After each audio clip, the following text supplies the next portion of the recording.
One tool does it all. Unpicking the snappy sales lines to show the corporate motives and misfires. Chairman during a takeover campaign can get stabbed in the back, and in this case they just stabbed him in the front. Mini paid €300 to name a storm front Cooper, giving weathermen the chance to refer to Cooper as it wreaked havoc across Poland and Ukraine. Gruen Planet, Wednesday 8:30 ABC 1. To be part of the 2012 Paralympic Games takes preparation, determination and motivation. But I'm not talking about the athletes. This Thursday morning, the opening ceremony begins at 5:20 in the morning. Sleep in your green and gold trackie.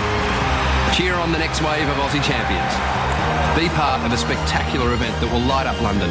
Join me, Adam Hills, for the opening ceremony of the 2012 Paralympic Games this Thursday morning from 5:20 on ABC 1. Tonight on ABC 1, the team investigates the death of a teenager from 20 years ago on New Tricks. That's followed by Agatha Christie's Poirot, and then the Jonathan Ross Show. And failure. There is a very fine line between success and failure. In 2010, Norwood was just one straight kick away from tasting premiership glory. In 2011, the Eagles just managed to hang on and defeat arch-rival Central District in a hard stop. Last week, the Eagles come from behind. Last gasp victory over the Magpies kept their final failed to score in the final quarter as the flag favourite was overrun. League leaders Norwood failed to score in the final quarter as the flag favourite was overrun by some hungry young bloods. Nathan Bassett must be hoping last week for Michael Godden today is the win that the Eagles have to have. For Michael Godden, today is the win that the Eagles have to have. The Redlegs, it is the premiership contenders against the premiership defenders. The Redlegs against the Eagles.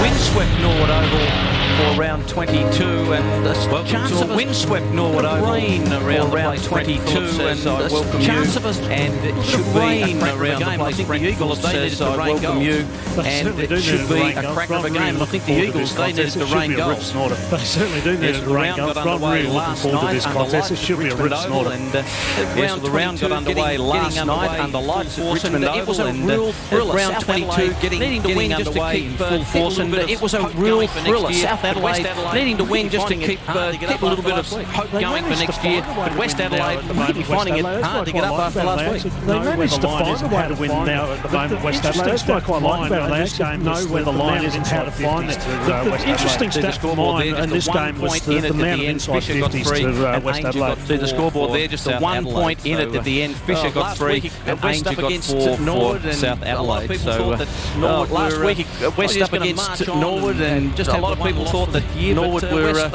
just going to march on and just have the one loss for the year, but West they didn't win when they played them last time, but they certainly got a victory here. Certainly, I say about West know how to get in the line. They don't get there convincingly. They don't put sides away too often. They just know how to, when the game's on the line, they've got bigger, stronger bodies, and Andrew Collins done a really good job in terms of the physical preparation of this side. That's what I like about them at this point in time. Yes, they've got it all going on back and forward, and they've got little crummers and all these times. I think Filky pops up and kicks goals at very opportune games. Times I think he went back and did a roll on Turlick, went forward and did a roll on Turlick. But this man, he's going to be pretty crucial come finals time, Simon Phillips. Well, he'll be crucial today. What he produced today up forward and who can actually stand him is going to be interesting. He booted a couple of goals, but Filky got 4 and played extraordinarily well. And at Woodville Oval last week, it was the Eagles and Port. But what a game this was. I suppose a lot on the line for both clubs. equally as important, but in the end, it was the Eagles that managed with a bit of experience to get the win. Well, that's what it was about. It's experience. When you've got these senior players, they need to get you over the line, and that's what happened in this particular game. Maybe at this stage, Port Adelaide thought they had the victory. Here's Luke Slattery kicking a lovely goal. I think maybe at this stage, Port Adelaide thought they had the victory, but good crowd down, just peeling it off beautifully from there. You hear the crowd, just such a good crowd getting it to Roundtree and Woodville Oval, but in the end, it was Goldsworthy, I think, getting it to Roundtree, and we see Roundtree. It was game over in the end. Free kick. Well, that's what it was. We see Roundtree actually. You'll see in a minute he's here goes back and slots a goal. And Michael Godden, you'll see in a minute he's just elated about to seal the win. Just trying to marshal his troops. I think at this point in time to get behind the ball to seal the win, and that's what they're after there. We see him looking and pointing quite feverishly to get behind the ball. It's a great win by the Eagles. They've been dead and buried for a long time, but they just find a way to come out. Well, Charlie Ray getting amongst the goals, and also Luke Harder, just a 3-point win, and that just keeps the Eagles alive. And I guess Sturt playing Glenelg, that was a game that I guess could have gone either way, but the Tigers really needed to win this one just to maybe establish something inside that five. Well, if you're going to play finals football, you need to go in with some form of momentum, and I think Glenelg needed to win this game just to carry that momentum it's an forward. awkward task sometimes, but the Bulldogs travelled to Noarlunga, and it's an awkward task sometimes, but the Bullies don't play too badly down there because it's a big ground, but in the end they just ground into the turf. The Bullies play well everywhere. They don't know what ground they go to, but they play well everywhere. So this is the update of the ladder sticks, and Norwood they're the minor premiers for the season. Central and West playing a little battle between themselves there for the second position. North, they don't look all that safe in North and Glenelg, and I think there's still a chance there for the Eagles. Maybe one of those two. So let's have a look North and Glenelg are going to make it. So let's have a look at the round so far. Started off last night, as we mentioned, with a 1-point win to West Adelaide over South, just a heartbreak for the Panthers. Our game of the day is at Norwood Oval, and it's up against the Eagles. Norwood up against the Eagles. Central's play Sturt. You'd think Central should win that. And North play Port with Glenelg having the first time they met this year. I think it was a win to Norwood. The two teams met. A little bit different to the first time they met this year. I think it was a win to Norwood by 93. But the Eagles, I think this might have been a bit of a turning point for their season. It certainly was a turning point. I don't think they got away with a win, if I remember rightly, but it was a turning point in terms of they come pretty competitive to the game, and they've just built on that competitiveness as they've gone forward. That's right, they didn't win, but they started to play a bit better. And this won 9 of the head-to-head, they played 60, 35-25. And the Eagles have won 9 of the last 11 counters at Norwood Oval. So we're looking forward to this game. It's going to be a real cracker. Well, down on the boundary this afternoon, it's my pleasure to throw down to Ben Knights. And Ben, you've got some interesting news on the Norwood Footy Club down there. Thanks very much, Michael. Yes, well, Norwood making a few changes, as has been the case in the past few weeks. So giving a few more guys, I guess, a bit of a run leading into those finals today. A couple of tall guys in Clark and Langford, young, tall fellas have come in to get their opportunity. And also a couple of their important runners like Catchia and Hughes, both who will be very important around the football and also carrying the ball from defence. It's going to be very interesting for Norwood in the next couple of weeks. They've got 2 more games and then the bye in the last round of the season. And as we know, they've sewn up the minor premiership. So the week off at the start of their finals as well, they're going to have 2 weeks off there. When I spoke to Nathan Bassett earlier, I asked him about the impact of those couple of weeks off, a bit of a strange run into the finals, and what he hoped to get out of these next couple of games. The positive thing about finishing with a couple of the buys is you're pretty much you're reasonably confident with who you're going to have for your first final. So we'll expect to see you back for that week, but I think it's an opportunity for a couple of guys today to see can they play a role for us in finals, and for others, can they play a role for us if we have injuries to other players. So it's an important game for our footy club. It always is.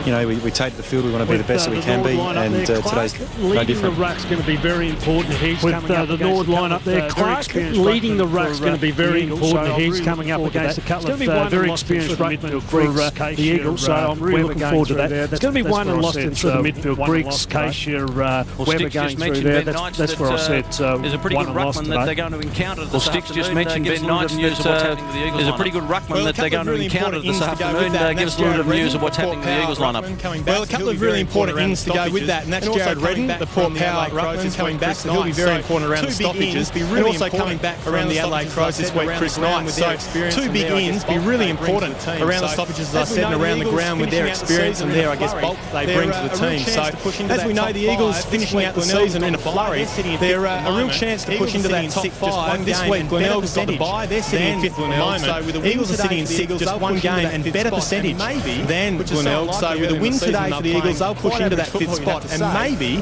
which is so unlikely early in the season when they're playing quite average football, you have to say, maybe they'll sneak into the finals.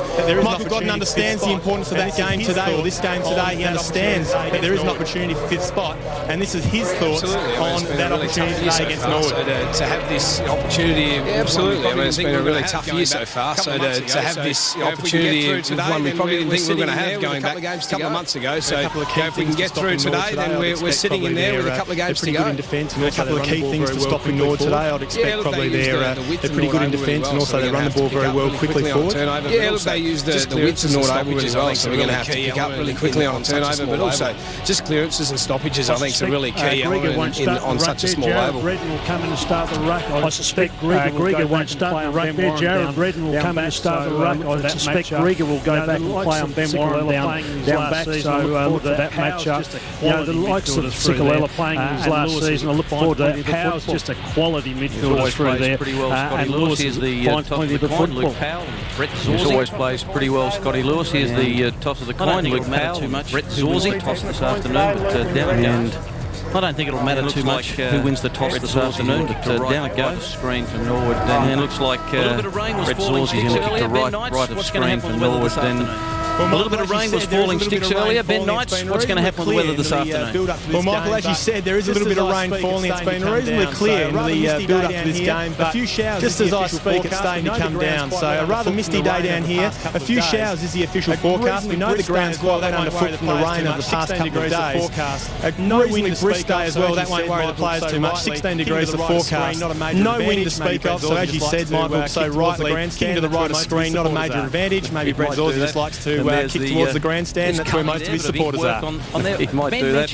And there's Michael Godden. There's Cully there, but ink work on there. Ben mentioned speaking to Michael Godden that they really desperately need to get a win. They need percentage, and they've been thumped by 55, 93, 78, 47 and 79 in separate games this year. Their percentage is not that good. That could be the killer for them in the end. Look, I can't see this being a percentage game, because I think it'll go down to a really tight contest. Norwood play that zone very well, and the Eagles are going to have to counter that by playing very similar. So it's not going to be an open game of football. I suspect it won't be too much more than 60 points apiece by the end of the game. I'm really looking forward to it. I think it's going to be a cracking contest. I think the 2 points is the most important thing that they have. There's Ed Smart, who's found his way into the team. There's Jared Redden wearing number 55. And going into the middle of the ground. Up against Angus Clark. Lessons this year. Yeah, and I guess Angus Clark will get about ready. He's learned a few lessons this year. I think he's gradually got a little bit better as the season's gone. We're about ready to go.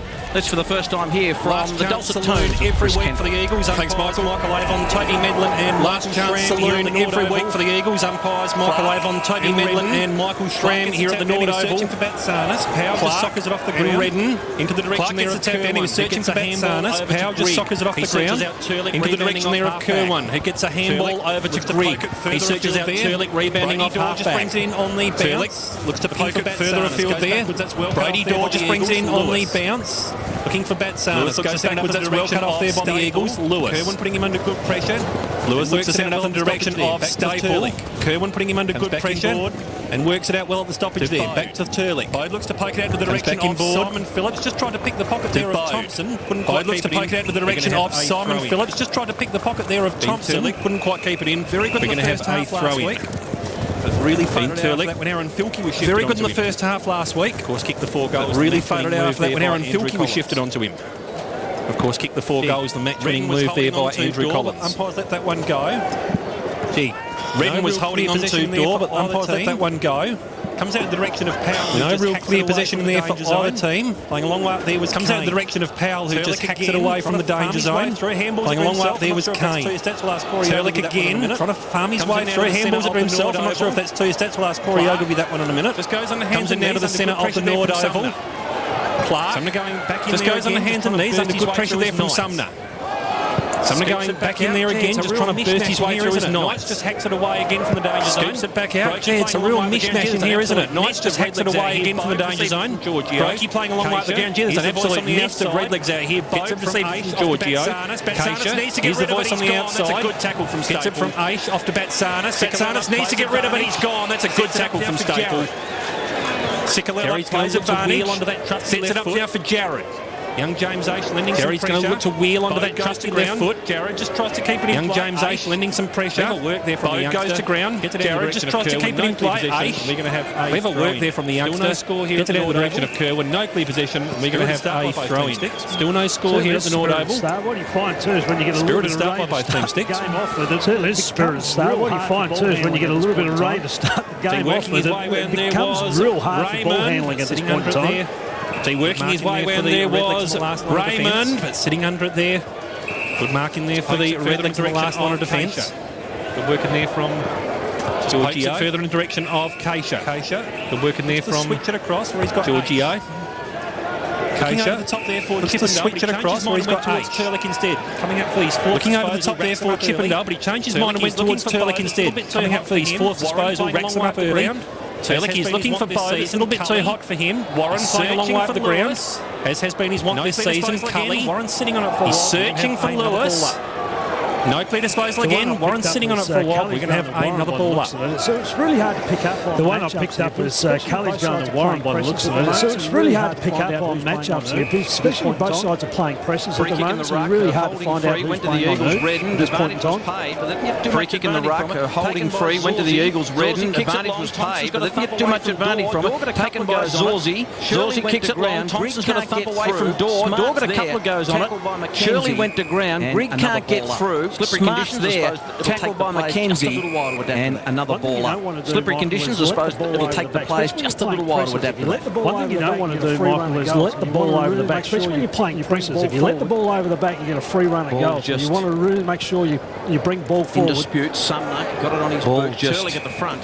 And Turlick takes the mark. In dispute, Sumner got it on his boot. Turlick at the front. And Turlick takes the mark. Zorzi's there. Didn't really take possession. Spears it out wide, hoping someone can run onto it. Zorzi's there. Didn't really take possession. Might have left it for Murphy. Just toe poking it to the line. Lewis, I think the ball might just make it down there. Down to Ben Knights. Roundtree and Benny Grieger, the bench. A bit of experience down here. Travis Lane, Roundtree and Benny Grieger, the vice-captain for the Eagles. Norwood player and his dad. Ben Knights joining us on the boundary this afternoon. Former Norwood player and his dad really grabbed this footy. Zorzi did. Such a brilliant player. Got a call. Murphy's no one can really grab this footy. Zorzi did. Saw Murphy. Got a call. Murphy's got to try and get control of it. Back to Keisha. Keisha goes wide to the pocket. That's not his best work. And it floats out of play. And Cully, deep in the back pocket, kick it straight in towards the man on the mark. He's going to get a chance to recover though. Deep in the back pocket, kick it straight in towards the man on the mark. He's going to get a chance to recover though. Searching over the top. To Redden, he's coughed that straight up there into the hands of Jeffries. Into the pocket. So Ben Jeffries, you think he's probably just a kick too far out from goal. Looks to poke it into the pocket. Good mark. Taken out there by young Murphy. Played plenty of football for the Swans. Had a pretty fair pedigree himself, young Kane Murphy. His dad David played plenty of football for the Swans. Too much for trouble. Now he's on a very tight angle. Distance shouldn't be too much for trouble for him. Just picking him out there. That was good work in there, little Rover. Just picking him out there. That was good work in there. Coming in to get the first score on the board.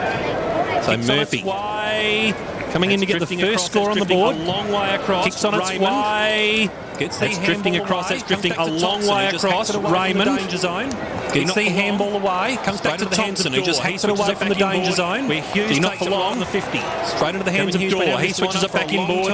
Where Hughes takes it right in the 50. Reserves this year. Kevin Hughes been out of this lineup for a long time. Had plenty of football in the reserves this year. Himself here too, Sticks, from the Western Bulldog. Want to be a good kick. He fancies himself here too, Sticks. I'll back him in. Want to be a good kick. Devin Hughes, going to be very important. I'll back him in. As the season ticks over towards the business end. Devin Hughes, going to be very important to them. As the season ticks over towards the business end. Unloads a long kick. Oh, the judgment's not too bad up here in the box. Devin Hughes gets the first. And the Eagles still get the score. Yeah, very good call, Chris. You backed him in and he made that quite easily. The quick kick out from Luke Thompson. One thing when they play presses, you can't quick kick it out because that's what will happen. They'll have numbers behind the ball. They got the ball into the corridor into Hughes, just backed himself nicely, went back and from about 55 went through kick from at about Hughes. half goal post height. And they just used the ball so well. It's been a feature of their kick from Hughes. Norwood. And they just used the ball so well. It's been a feature of their football this year, Norwood. Deliberately down to Roundtree. Very good by foot and hands. Lewis kicks out a bit early. Redden deliberately down to Roundtree, taken by Lewis. Lewis kicks out wide. Scoots away, runs to 45. He's got to do some work here on Boat. Did pretty well. Scoots away, runs to 45. Won't kick a goal. Staples at the back. Very good pace by Hall. It all started from the pace by ruck work Hall. from Redden. Very good pace by Hall. It all started from the ruck work from Redden in the middle. Gets it down to Roundtree. Roundtree releases Lewis, and Lewis finds Staples young been Chris Hall pretty handy for them. Gets it into Staple. Nice 24 work. goals, 17. Staples been pretty handy for them. About 15 this year. 24 goals, 17. So the Eagles get the very quick from about 15. That is what they're going to have to do today. So the Eagles get the very quick reply. I think that is what they're going to have to do today. Whatever Norwood throw at the Eagles, they've got to match them, if not marginally better. Look, I like Staples already. Purely his work rate. Let's talk about Staples' work rate. His work rate to actually get down into the ball, to take the mark, nice comfortable mark in slippery conditions, go back and slot the goal. But it all started previous to that run and chase where he caught someone through the middle of the ground. I think that stamps a real good authority on you're out to play the football. Real serious football today, Lee Staple. For 400 if they can keep that up. Nord getting plenty of the football. 32 disposals already. They're on track for 400 if they can keep that up. Free kick to Kane.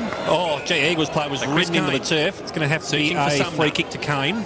Sumner, gee, he seems to find space so easily, doesn't he? Searching for Sumner. Gets it back in the 1-2, no. Sumner, gee, he seems to find space so easily, doesn't he? Jared looks Gets it back in the 1-2, no. Goes on the top looking for the mark. They couldn't quite get it in there, the Eagles. To go long and up there is Ray. Looking for the mark. They couldn't quite get it in there, the Eagles. Try to farm it through is Ray. Comes back to Knights. Knights is a flying shot on the side of the post. Handballs to slice through the zone. Looks like the Eagles are really intent on running at the zone and using handballs to slice through the zone. There's a pretty good run through with Jared, Leaky Jared and Byron Sumner all running through the zone. Revelation, you'd have to say, across half-back this year. Dean Turlick, who's been a bit of a revelation, you'd have to say, across half-back this year for Norwood.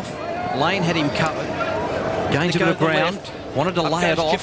Lane had him covered. There. Gallagher at the go to the left. Expecting to be. Up goes Chippendale. Can't mark it. Grieger's there. Gallagher at ground level. You expect him to be.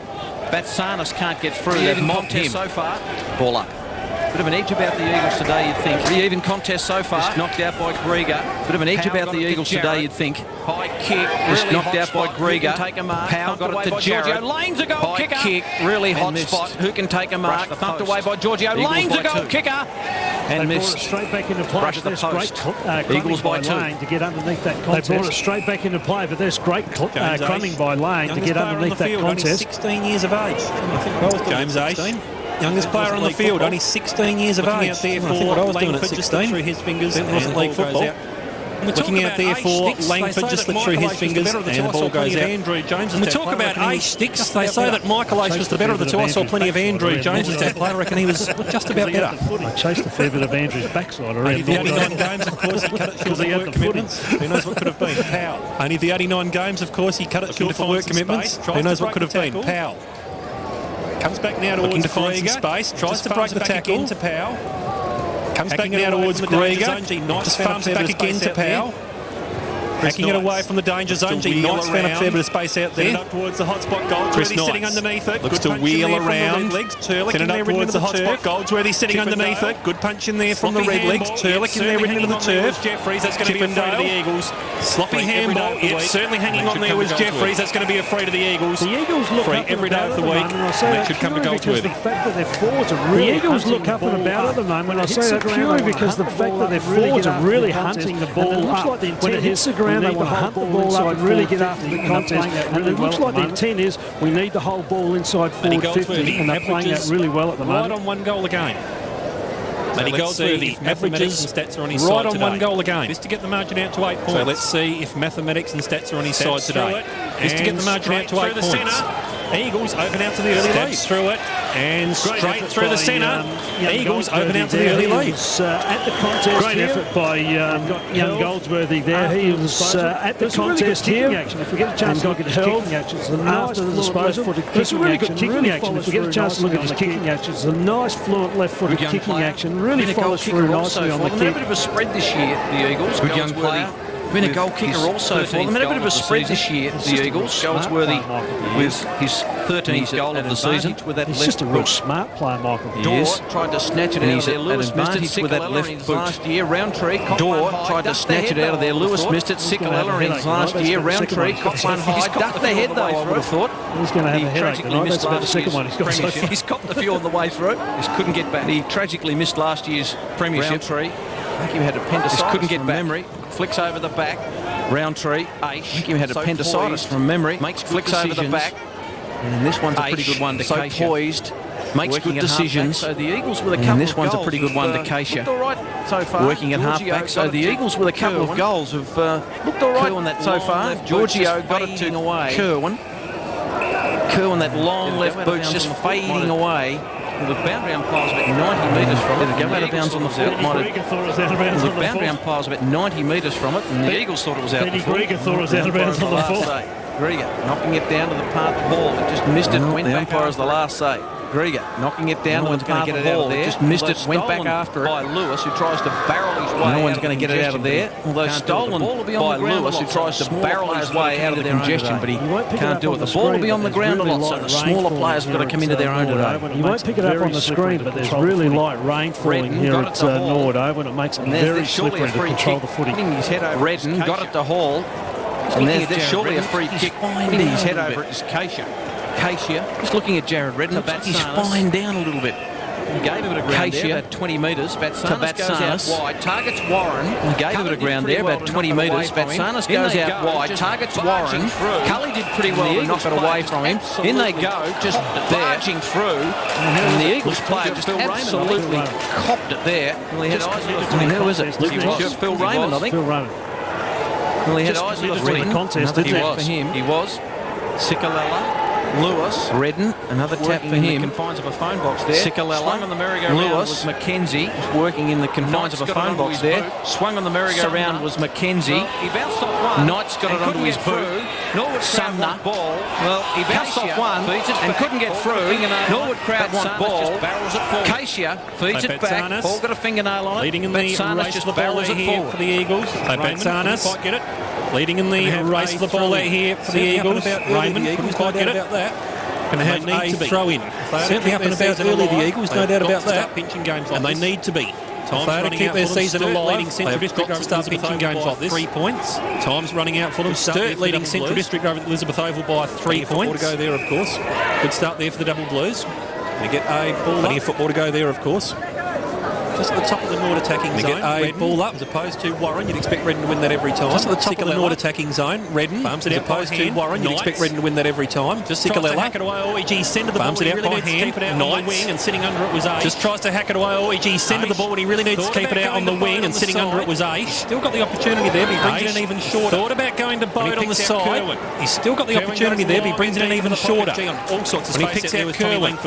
Kerwin goes long and deep into the pocket. Gee, on all sorts of space out there was Tommy Langford. That's a fantastic kick by Kerwin there on his left foot. Natural left footer, of course, but just found him into a nice piece of space. Tommy Langford's usually a pretty good kick on football. Plenty of league football at most clubs. He's in a strong lineup here and finds it hard to break. I reckon would play plenty of league football at most clubs too, but he's in a strong lineup here and finds it hard to break in. So they've got to seize the opportunities when they arise.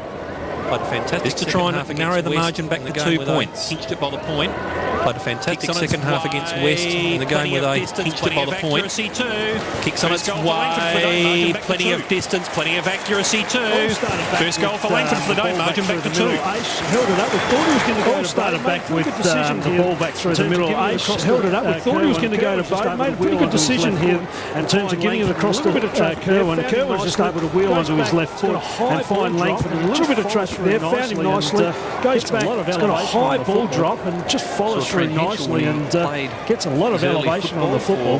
Woodville West Orange, Trent Henschel when he played his early football for Woodville West Orange. That's very high ball drop. He's got a lot of elevation in the kick, but Langford's got something about him, that's for sure. He's a good cut. Greg working pretty hard. They fly. Plenty of him Mitch Grigg. Sticks has just found his way into pretty hard. You'll have seen plenty of him. A bit of Mitch Grigg. Sticks has just found his way into this league lineup and looking at a bit of consistency at the top level. Yeah, look at him going head-to-head almost with Roundtree. They're both very similar in terms of they want to get the head over the top of the footy and compete strongly against for Clark, and it'll go to the Redden held off the ball. Eagles ruckman, and it's against Clark, and it'll go to the sneaking around the back is Sumner. Eagles ruckman, still the easiest way to get a kick in any sort of footy. Sneaking around the back is Sumner, but he uses the ball still the easiest way to get a kick in any sort of footy. Jared, but he uses the ball so well to Jared. He may go back to goal to Sumner. Jared just looking forward. Had one short in goals. He may go back to goal to Sumner here. Anyway, Sumner he's pretty undecided. The whole thing and almost burned it. Could have handballed that, but anyway, Sumner almost botched the whole thing. Almost burned it. Now Jared made a decision saying, give it to the man with the sublime skills. And as soon as you say that, he lets you down. Mackenzie's kick down Sumner back to Mackenzie, and then to Goldsworthy, who squeezed the kick down the line.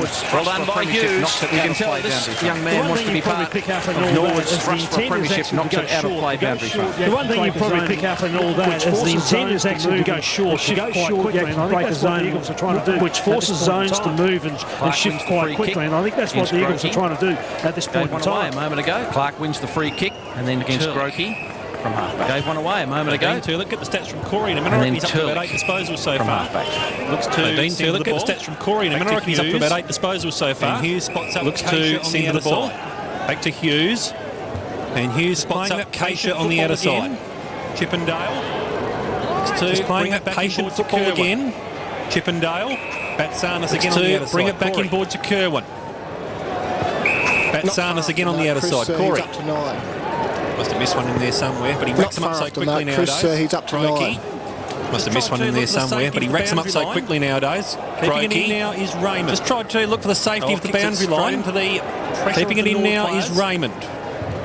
Kicks it straight into the pressure of the Norwood players. Kerwin couldn't quite get clear purchase on it. Centre it, sitting under it there was Keisha. Bounced a bit too hot for him. Kerwin couldn't quite get clear purchase on it. Chris Kane could. Flanking him on the outside was Powell. He's going to beat them all over the boundary line. Looking up there for Staple. Turlick drifting across. He's going to beat them all over the boundary line. We have a throw-in. That's a good result for the Eagles. Purely on the sense that Norwood chopping back numbers. Now to get a stoppage here, they can actually work the stoppage for a shot on goal if they're good enough. By Norwood, can they snag a goal here? Clark beautifully down to being challenged again by Norwood. Can they snag a goal here? Clark beautifully down to Grigg, and Grigg says, I'm barrelling. Lovely mark, and he goes long, pushing off the back was Warren. Running onto it is Phillips, and there's nobody in this ground in the conditions, and he kicks forward, and running onto it is Phillips, and there's nobody in this ground that's going to catch this little grandstand. I can tell you, a young kid down in your boat, camera over there, Sticks. He boots it over the top of the grandstand. Now the young kid, we've got a camera over there, Sticks, and he's grabbed it right now, and he's running. It's a great work. Mitch Grigg West Parade at the moment. Long kick. It's just fantastic. It's a great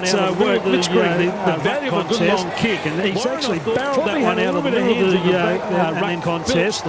Warren, I thought, probably had a little bit of hands in the back there, and then Phillips, the fast forward, they just set him on the path of the goals. And away, once he got his nose in front, he was never going to catch him. That ball winner, he'd be wiping Pye Floater never off catch that. Phillips's. Judging by the direction that ball winner, he'd be wiping Pye Floater off that. Weber. Off towards Zorzi, who gets the centre clearance there for the Red Legs. Weber. Just being off towards Zorzi, who gets the centre clearance there for the Red Legs. Beats him over the boundary line. Just being cut off out there by Cully.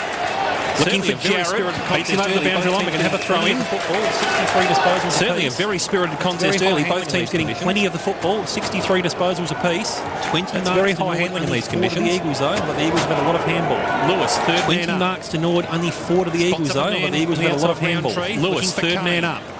Jared spots up a man on the outside, Roundtree, looking for Kane. Jared sitting on it. He's sitting on it. Umpire gave him the benefit of the doubt. See Jared sitting on it. He's sitting on it. Umpire gave him the benefit of the doubt. Much to the consternation of the Norwood fans sitting below us. Going through. Might lose our license. I almost wish I could pass the microphone in there because there's some very witty banter going through. Being held there. Might lose our license if we broadcast at all. Certainly being held there was Grieger. That's like complaining to your mother-in-law about your wife. Made a half-hearted protest, but that's like Grieger. Complaining to your mother-in-law about your wife. Oh, he's kicked it to a nest of red legs. Turlegs gets the punch down. Keeping it on this side of the ground. Oh, he's kicked it to a nest of red legs. Turlegs gets the punch down. Well sharp down the bottom there by Hole. Hughes. Now it's the advantage of Warren. Warren just needs a kind bounce. Twisting, turning. He was searching for Phillips again.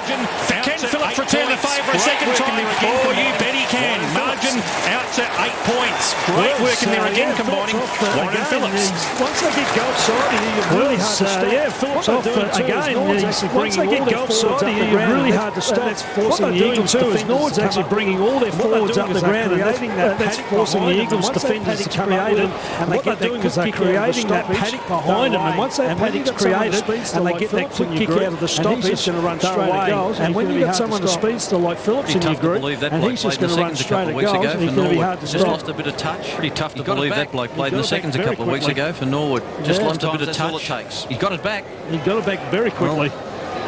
Sometimes that's all it takes. Rain getting a bit heavier at the moment. Grieger, Batsanis with courage.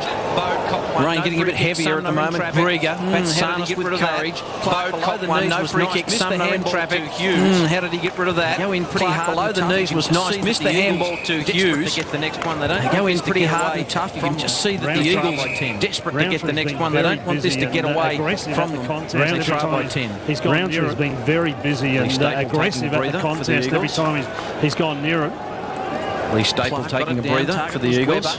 There's Roundtree, just threw himself forward. Weber got it down, got it out of there, no mark. There's Roundtree, just threw himself forward. Weber Lewis just got it out of there, no mark. One was touched off the boot. Hall did well to Lewis. Lewis just sets it up nice and high. One for the high flyers. No one can take the mark. Where are the Rovers? Kerwin's there. To the line, boundary throwing. And they go. It is Ray was also on the ground. The ball finds its way to the line, boundary throwing. It is Norwood by 10 points. Good accurate straight kicking by the legs. Michael, as a result of those last couple of goals, the Eagles have thrown an extra man back, so Mackenzie coming back to double team Benny Warren. Brokey giving the tap down, looking for Kane with one arm being held. I thought Powell to the ground. I thought there was Giorgio trying to burst his way through. Oh, gee, Nordplayer risen to the ground. I thought there was Giorgio. His stats in a minute. Umpire disagrees. Byron Sumner's been very busy so far. Corey, I'll get his stats in a minute. Plenty of handballs though. Perhaps not hurting as much. Powell just clears it away from the danger zone. Trying to slip it through. That was a big hit there. Weber just clears it away from the danger zone. Oh, temporarily. That was a big hit there. Free kick by Mark and play on advantage. Nothing but a nest of Eagles out here and they're going to raffle it among themselves. There they are. Unfortunately, there is nothing but a nest of Eagles out here and they're going to raffle it among themselves. Mackenzie switches across towards Robert Shirley. Not the greatest of kicks, but Shirley has got plenty of time and space out there for Knights. Just slips through his journey of indecision as to which way to go. Looks out there for Knights. Just slips through his fingers. We're going to have a throw in. 2 kicks and 5 handballs. Just on Sumner, Chris, he's had 7 possessions, 2 kicks and 5 handballs. From Sumner, he was a pretty good start early in the year. A lot of intent from Sumner, really being at full pace, but I suppose criticised early in the year. Together now, Casey not really being at full pace, but Jeffries got it back together now. Casey, that's hard work. Gets it out to Jeffries. Jeffries just playing in front of Raymond. Slammed it on the boot, and there's 25. Phillips playing in front of Raymond, creeping ever so slightly on the mark. And there's 25. Raymond just wants to get creeping ever so slightly on the mark. Not having a shot for goal Phillips, but wants to get going with it. But the umpire's coming back. Well, he's not having a shot for goal sticks, but I don't like that, right? You're not letting restart the game until the umpire and to the players ready on the mark. It shouldn't be them to dictate when the game starts. I reckon the person with the ball should be the one that dictates when the game should be restarted. He's got the option of going or not. It's a rule and we have got the forum we have got the forum for you to make your into point. The pocket. Gallagher just got away from Sikalella. He wants to get on the business pretty quickly. Into the pocket. He goes Gallagher just got away from Sikalella. He wants to get on the business pretty quickly. He goes for a long kick. Up they fly. And they do so successfully. It'll be the Eagles try and work it to the line. A 10-point margin. And they do so successfully. It'll be a boundary throw-in. So a 10-point margin at Norwood Oval in favour of the Redlegs. Broke out early. Handy margin on the edge of quarter time when the Eagles broke out early. 9-2 in favour of Norwood if the Eagles get a quick kick out of this one too. Back at the centre. Mackenzie. Greg twisting and turning. Up at a tackle. The top by hand towards Shirley. Mackenzie looking for power. Twisting and turning. Goes over the top by hand towards Shirley. Looking for Powell. A throw in. Kicks it straight into one of the trainers down there. Gallagher's foot. Okay. We're going to have a throw in. Gets the ricochet off Oregon's Gallagher's foot. Okay. So Luke Powell gets the free for out in the full. So Powell. Trainer's looking somewhat bemused. Been called to play on. He wants to keep it on the outer side. I would have thought. He wouldn't want to centre it in this situation. Been called to play on. He wants to keep it on the outer side. I would have thought. He wouldn't want to centre it in this situation. Well, Jeffries went far too early. Well, he's played the shepherd. His signals about face that umpire. Well, yes, I would have thought so too. Anything was afraid of the signals about face that umpire. Yes, I would have thought so too. Anything was afraid of the Eagles, Jeffries. What a horror story of a kick. To the feet there of Murphy. They should better work this out now. You'd think the Eagles. Nice. Looks to cross it inboard to Jared. Great pressure in there from Ace, the future of SANFL. Good passes it over towards Langford. Ace working in there again. Good third effort. Couldn't quite get the clear purchase on it. But for a 16-year-old, that is great composure, Sticks. That's one thing he does do. He has a lot of composure when he's got the ball. He thinks his way through very tough traffic situations, and he wanted the ball out of bounds all the way. Webber just threw himself into the contest. Old head on Young's shoulders. Ball just fell out of his lap. Webber just threw himself into the contest. Ball just fell out of his lap. Mackenzie's there, and the umpire's had enough of that. 4 straight Norwood in the conditions is getting close to quarter time here. 4 straight Norwood in the conditions is very, very good. Grieger over the top. A lot of blokes Warren doing the ruck work. Grieger over the top, probably one of the smallest players in the competition. I think Robert Shirley's probably one of the smallest players in the competition. He's up there in the hit-outs, the old third man. Grieger with strength. He's not at the top, but he's had quite a number this year. Grieger with strength. There's another one. Free kick, so we go into Roundtree, but the umpire, a rolling situation, said no, that's not a free kick. So we go into a bit of a rolling situation. Roundtree and Cassia, he's got a bit of the Selwood nuts at the footy. Throw back of the head there. Roundtree. He's got a bit of the Selwood throw back of the head there. Roundtree. Sun underneath it. I suppose I might have missed one there on Grigg. Grigg's caught underneath it. I suppose the umpire's a little tough condition to let them go a bit. I was going to say that, Michael. It's a tough conditions to umpire purely because massive numbers around the ball. The ball's always going to be on the ground, and they're going to be slipping and sliding. So head high is going to be the thing that they'll pick out a lock That's going to have to be a deep in the Redlegs attacking zone. Roundtree trying to burst his way through. Yeah, that's going to have to be a free kick. Straight into the back there, Coach. I can see a lot of padding creeping out there from under Jared Caser. Might get Benny Knights into this in a minute. I can see a lot of padding creeping out there from under Jared Caser. I wonder what he's protecting back there. Looks to switch it across. Robert Shirley. Playing patient football, the Eagles just looking to hold on to the pill before the siren goes for quarter time. Playing patient football, the Eagles just looking to hold on to the pill before the siren goes for quarter time. Couldn't be match time left. Raymond dances around on the mark, and right on cue, there's the siren for quarter time. Opening out to entertaining start here for both clubs. Norwood opening out to a 10-point lead. Great goals, the beneficiary. Simon Phillips there, man of the moment. Ben Warren. 2 great goals, the beneficiary. And plenty of good work there from Ben Warren. Yeah, fantastic game of football. And at quarter time. Look, it's a really even game of football too. It's a fantastic game of football to start with. Look, it's a really even game of football too. It's 4 scoring shots each, although Norwood's kicked 4 straight, so that puts them in front. But it's been a real good contest, a solid effort. Both of them are going head-to-head, and the real strong physicality of SANFL football is really holding out at the leading the Eagles 2 goals to a 10-point margin of the home team. Norwood at quarter time leading the Eagles 2 goals to a 10-point margin of the home team, the Redlegs.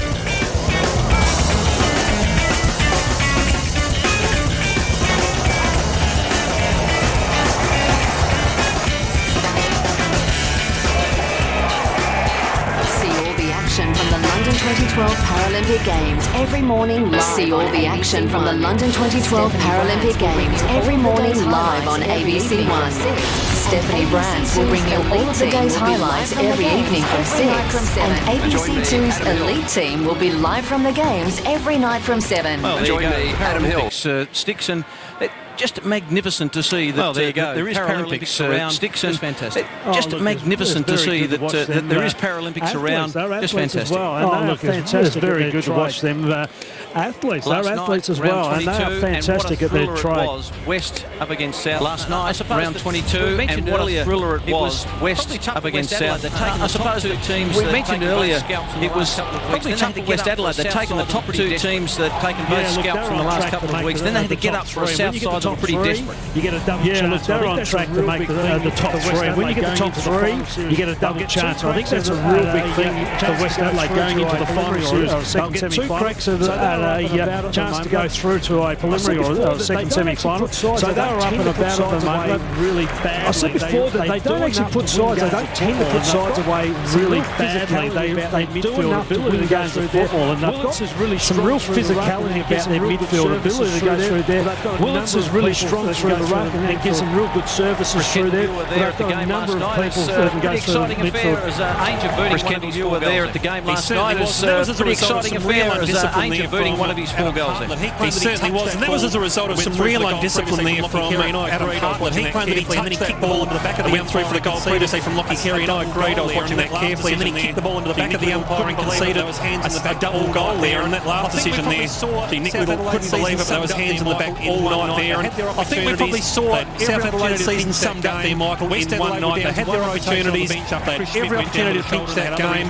West Adelaide were down to 1 rotation on the bench after Chris Schmidt went down with a shoulder, and they had other injuries down there as well. And they got them up points by the narrowest of margins. West Adelaide, more heartbreak for South Adelaide this season. There's the siren getting away with one. Brad Fisher booting 3 goals. Angel getting 4, and the Bloods getting away with 1. And it was just so close at the end. Always exciting a 1 point margin. Well, back to this match, and first quarter highlights. We saw a few, and it was a pretty good game of football. I thought, Sticks, it was very hard and tough in the clinches. Very hard and tough, and Roundtree's probably been the one leading the way through there, and Case's been going head-to-head with him as well as Mitch Grigg. You see the kick coming into state, positioned himself really nicely, done a lot of work leading up into that shot on goal there, and we saw here that Goldsworthy gets pulled off the ball here, and gets awarded a free kick, able to go back and slot the goal nicely there. Some beautiful kicking action for a left footer, and then Norwood just with numbers up the ground and push the ball in behind, and we get Phillips on his bike at this point in time, and whacks one out onto the parade. Just have a look around. That little chuckle first. Here's another no one's taking this over. I was impressed with the way Hughes went first. Here's another pretty well. And here's Phillips who got it to Benny Warren. They've been doing this pretty well, and here's Phillips just drilling another one. Yeah, look, they've gone with a barrel a couple of times off the half-back line and just got it up over the top of the contest and able to run onto the goal face. Redlegs Hughes and Langford. Goal kickers, Phillips has got a couple. He was the standout forward for the Redlegs Hughes and Langford. And for the Eagles, Staples very dangerous, so too is Goldsworthy. Benny Knights, what have you heard down there? Plenty of things going on in the huddles at quarter time. And Benny Knights, what have you heard down there? Who have you been sneaking around listening to?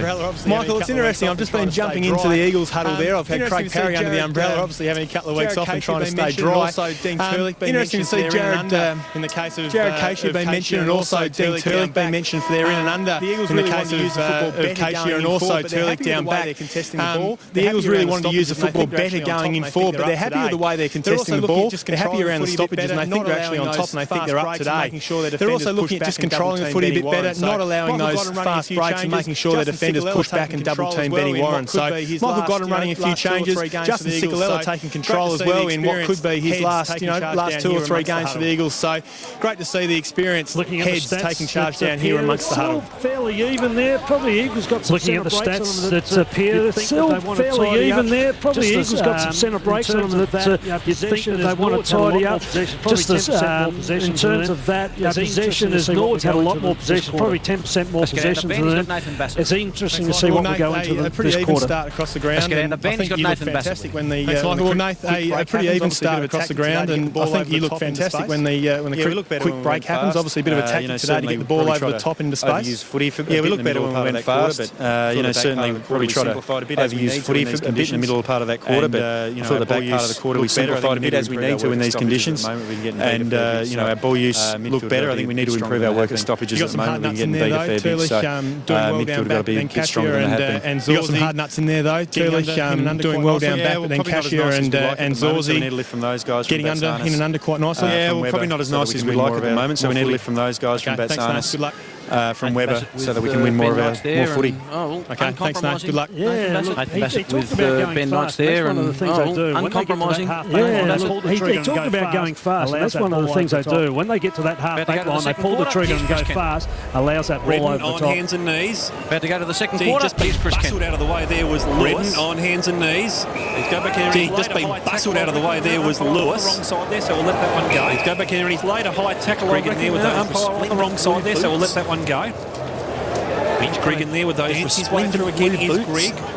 Just clears it up towards the 3.5 forward position. Dances his way through again is Grigg. It away there. Just clears it up towards the 3.5 forward position.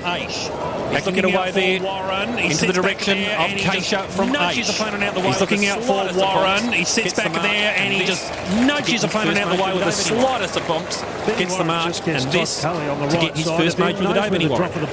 Benny Warren just gets Todd Cully on the right side of him, knows where the drop of the ball, protects it nicely, able to come onto it and take a fairly easy mark in the end. So much footy at South Adelaide, of course. So much experience from Benny Warren. He's rejoined the SANFL with the Red Legs. So much footy at South Adelaide, of course, with Langhorne Creek last year, and he's rejoined the SANFL with the Red Legs. 16-point lead. A fact for which they are eternally grateful after he opens the margin out now to a 16-point lead. Their midfield in terms of Greek, he's starting to get a lot more ball, Norwood at the moment. Their midfield in terms of Greek, he's got it out of the stoppers there a couple of times, and I would get the ball forward to Warren, as I said before, just protected that space, that drop in his hands inside forward 50. And he's a very good finisher. You get the ball inside in his hands inside forward 50, and he's usually going to finish for you. Chris Kendall rightly said, Norwood's very indebted to him. Being, as Chris Kendall rightly said, up forward and Norwood very indebted to him. Being a real focus for them all the way forward and play that lead-up role so well. Gets all the way to Keisha, Goldsworthy and Batsanis. Kerwin wants to go back inside. Gets it out wide. Kicks Goldsworthy and Kerwin on the lead. Kerwin wants to go back inside. Turn his man inside. Kicks out wide. Warren's on the lead. Bouncing ball. Warren slipped to turn his man inside out. Cully did pretty well in the end. Beautifully. And then just slipped away. Outstanding work by Cully. And then peeled the kick off beautifully to Goldsworthy. Thinking about crossing it back into the defensive side of the ground. Goldsworthy and fans over 50 are going apoplectic. Thinking about crossing it back into the defensive side of the ground. And fans over 50 are going apoplectic at the thought. He does pick out Raymond. Looking for Thompson, who's under pressure from Phillips. Raymond's going to go on a long searching lead out here looking for Thompson, who's under pressure from Phillips. The experience wins through from Thompson. Picks out. Hurry up and get it on by the Nord fans. Hurry up and get it on by the Nord fans. Just pokes it in the direction of Shirley. A little bit early to run the clock down, I would have thought, Reed. Every player on that passage of play has been on an AFL list. Just pokes it in the direction of Shirley. Every player on that passage of play has been on an AFL list at some point for the Eagles. With Ainsley in the ACT. Rob Shirley. Switches it back in towards true centre last year with Ainsley in the ACT. Lining up there for it. Switches it back in towards true centre half back. So Roman, he's thinking about going sideways to Cully Sticks. Raymond going to have to keep it on that outer side. So Roman, he's thinking about going sideways to Cully Sticks. I reckon he's going to have to keep it on that outer side, but he gets a long lead out there from Hall. Kicks it straight out in the full. Just needs to sit for him under pressure from Greg. Kicks it straight out in the full. I was going to say, Chris, Norwood are really happy for him to kick the ball around like that. In these sorts of conditions, the chances are you'll probably turn it over. So they're very patient at the moment. Still 2 kicks out from goal. Greg looks to bring it back inboard. That's a good strong mark from Ed Smart. Into the man on the mark. Still 2 kicks out from goal. Player sitting under it there is Webber. Smart. And Webber into the man on the mark. Into the smother as well. Player sitting under it there is Webber. It's the Red Legs plus 16. And Webber kicks it straight into the smother as well. And we're going to have a throw-in. It's the Red Legs plus 16 points. It's been consistent all through that first quarter and certainly not getting any drier down here, boys. It's been consistent all through that first quarter and still coming down, even if anything a little bit heavier at the moment. And McKenzie, Casey Langford, Jeffries jammed it on the boot. Dorr and McKenzie. Well done, Langford. Oh, Phillips has held without it. Cully pleads his case. I think he knew. I'm going to jail. Phillips just run onto the loose ball there. As charged. Cully probably just held in that Phillips just run onto the loose ball there. And Cully probably just held in that moment too long. It's really hard when you actually commit to the tackle. You got your head down and your eyes down low, and all of a sudden the ball springs free. Knowing when and having that feel when to release that player is really important. And he's looked so lively. Simon Phillips has booted about 2 on the emergency list for the Power. He's looked so lively and for a couple of up and abouts. On the emergency list for the Power this week. He'll get the job done for a couple of good performances. From 40, Norwood skip away. He'll get the job done. 22 points. Norwood skip away. They're out by 22 points. As you said, Michael, he's looking really dangerous. Phillips out there at the moment. He's looking really low. One good thing for him is they're actually giving him a lot of room inside that forward 50. They're keeping it very open for him. That allows a lot of space. When you've got pace like he's got, that's going to be your advantage every time, and he's using that quite well at the moment. It's a fair bit on the line too, Sticks, for young Phillips in terms of both an AFL contract for next year, which may be unlikely, and also the fact that he was on the twos a couple of weeks ago. So 2010 grand final. Didn't want to try and respond there. Lewis hasn't got the greatest of memories of the 2010 grand final. Didn't want to try and respond there. Lewis gets it away game at the centre clearance. Of course, Phillips got his jaw broken in the third quarter of that game. Now towards the Batsanis direction, a little bit hot for him. Gets the handball over the top. He's ridden comes back in now towards the Batsanis direction, a little bit hot for him. Second on leading possession getters. He's ridden the turf. We're going to have a ball up. Get some stats from Corey Ogilvie in just a second on leading possession getters on the ground. I'll have a guess that Turlock will be right up there. Long time to get up there, Batsanis. One of the favourites for the Magheri medal. They're taking a long time to get up there, Batsanis. One of the favourites for the Magheri medal. And we saw one of the other favourites go down last night. The shoulder injury in Chris Schmidt. He's not going to knock to the knee or the calf. A bit of trouble here, Batsanis too. We'll keep an eye on that. He's not going to knock to the knee or the calf. So we'll keep an eye on that. Benny Knight will be all over that if he comes off the ground, no doubt. Yes, Chris, you're right. Yeah, he's really struggling. So Corey might just get some of those stats now, please. Yes, Chris, you're right. Turlich and Acacia lead the legs with 10 each, and for the Eagles, Powell with 9 and Knights with 8, and Groke's the only awful feeling Sticks. This could be a broken leg. Yeah, I was going to say that. Thanks, Corey. I've got an awful feeling, Sticks. This could be a broken leg. Yeah, I was going to say that. Round 3 slid low into the contest and got Batsanis on the lower part of his leg. I wouldn't be surprised that the lower part of his leg is sustained a bit of a break there. He's in a bit of trouble here, because when you put some weight bearing on, you can just tell the grimace on his face with weight bearing, as we see it in replay here. Roundtree comes out. That's his season. He has been fantastic for them this year, as I mentioned, one of the favourites for the Magheri medal on September 18. He has been fantastic for them this year, as I mentioned, one of the favourites for the Magheri medal on September 18. Michael, that will be the end of his finals campaign where he has been so terrible blow for the Redlegs. Michael on the eve of the finals campaign where he has been so good for them all season. He was able to swing his leg over onto the stretcher. I don't know whether that means anything. He didn't have his legs just given the knee onto the stretcher. Maybe he might be okay. But he's just given the knee a little tweak, and sometimes it's the ankle. He might be okay. But he might have. The other thing too, Michael, with that, sometimes it's the ankle goes too. So he might have rolled really hard on the ankle. So it's a lower. I can't really tell you exactly what them. But I suspect it's a lower leg drop. Reassess things. Both teams have gone to their Batsanis injury, Chris. Just to reassess things. It'll be a long quarter this one with the Batsanis injury, Chris. Yeah, Kane Murphy's the man who's going to come on there. It's just the way that there was two different directions of the leg there at the bottom, which is a bit of a chance to reset. Concern there for him. 22 points. Sticks, I thought you're right. This will give the Eagles a bit of a chance to reset. They're trailing by 22 points. Sticks, I thought that the Eagles had just dropped their intensity and Norwood had picked it up a little bit. The Eagles were in that first quarter hard at it, but Norwood got them over the back, didn't they, a couple of times, and then maybe the heads just started to drop a bit.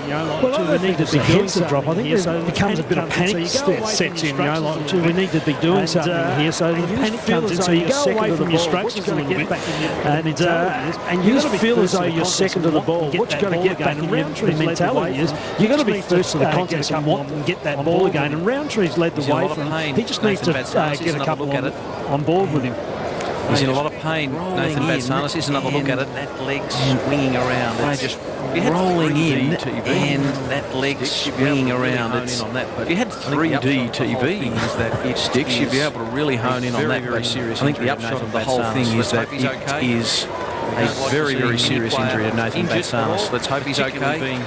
We don't like to see any player injured at all, particularly being taken from the ground on a stretcher. It gets the warm applause from fans, and it has to be said, the Eagles fans as well as the Norwood fans, but a lot of Norwood fans would be few thoughts at the moment. Their key midfielder in this side, Nathan Batsanis, off on a stretcher. One of the youngsters to really seize their opportunity and try and step up. Opportunity now.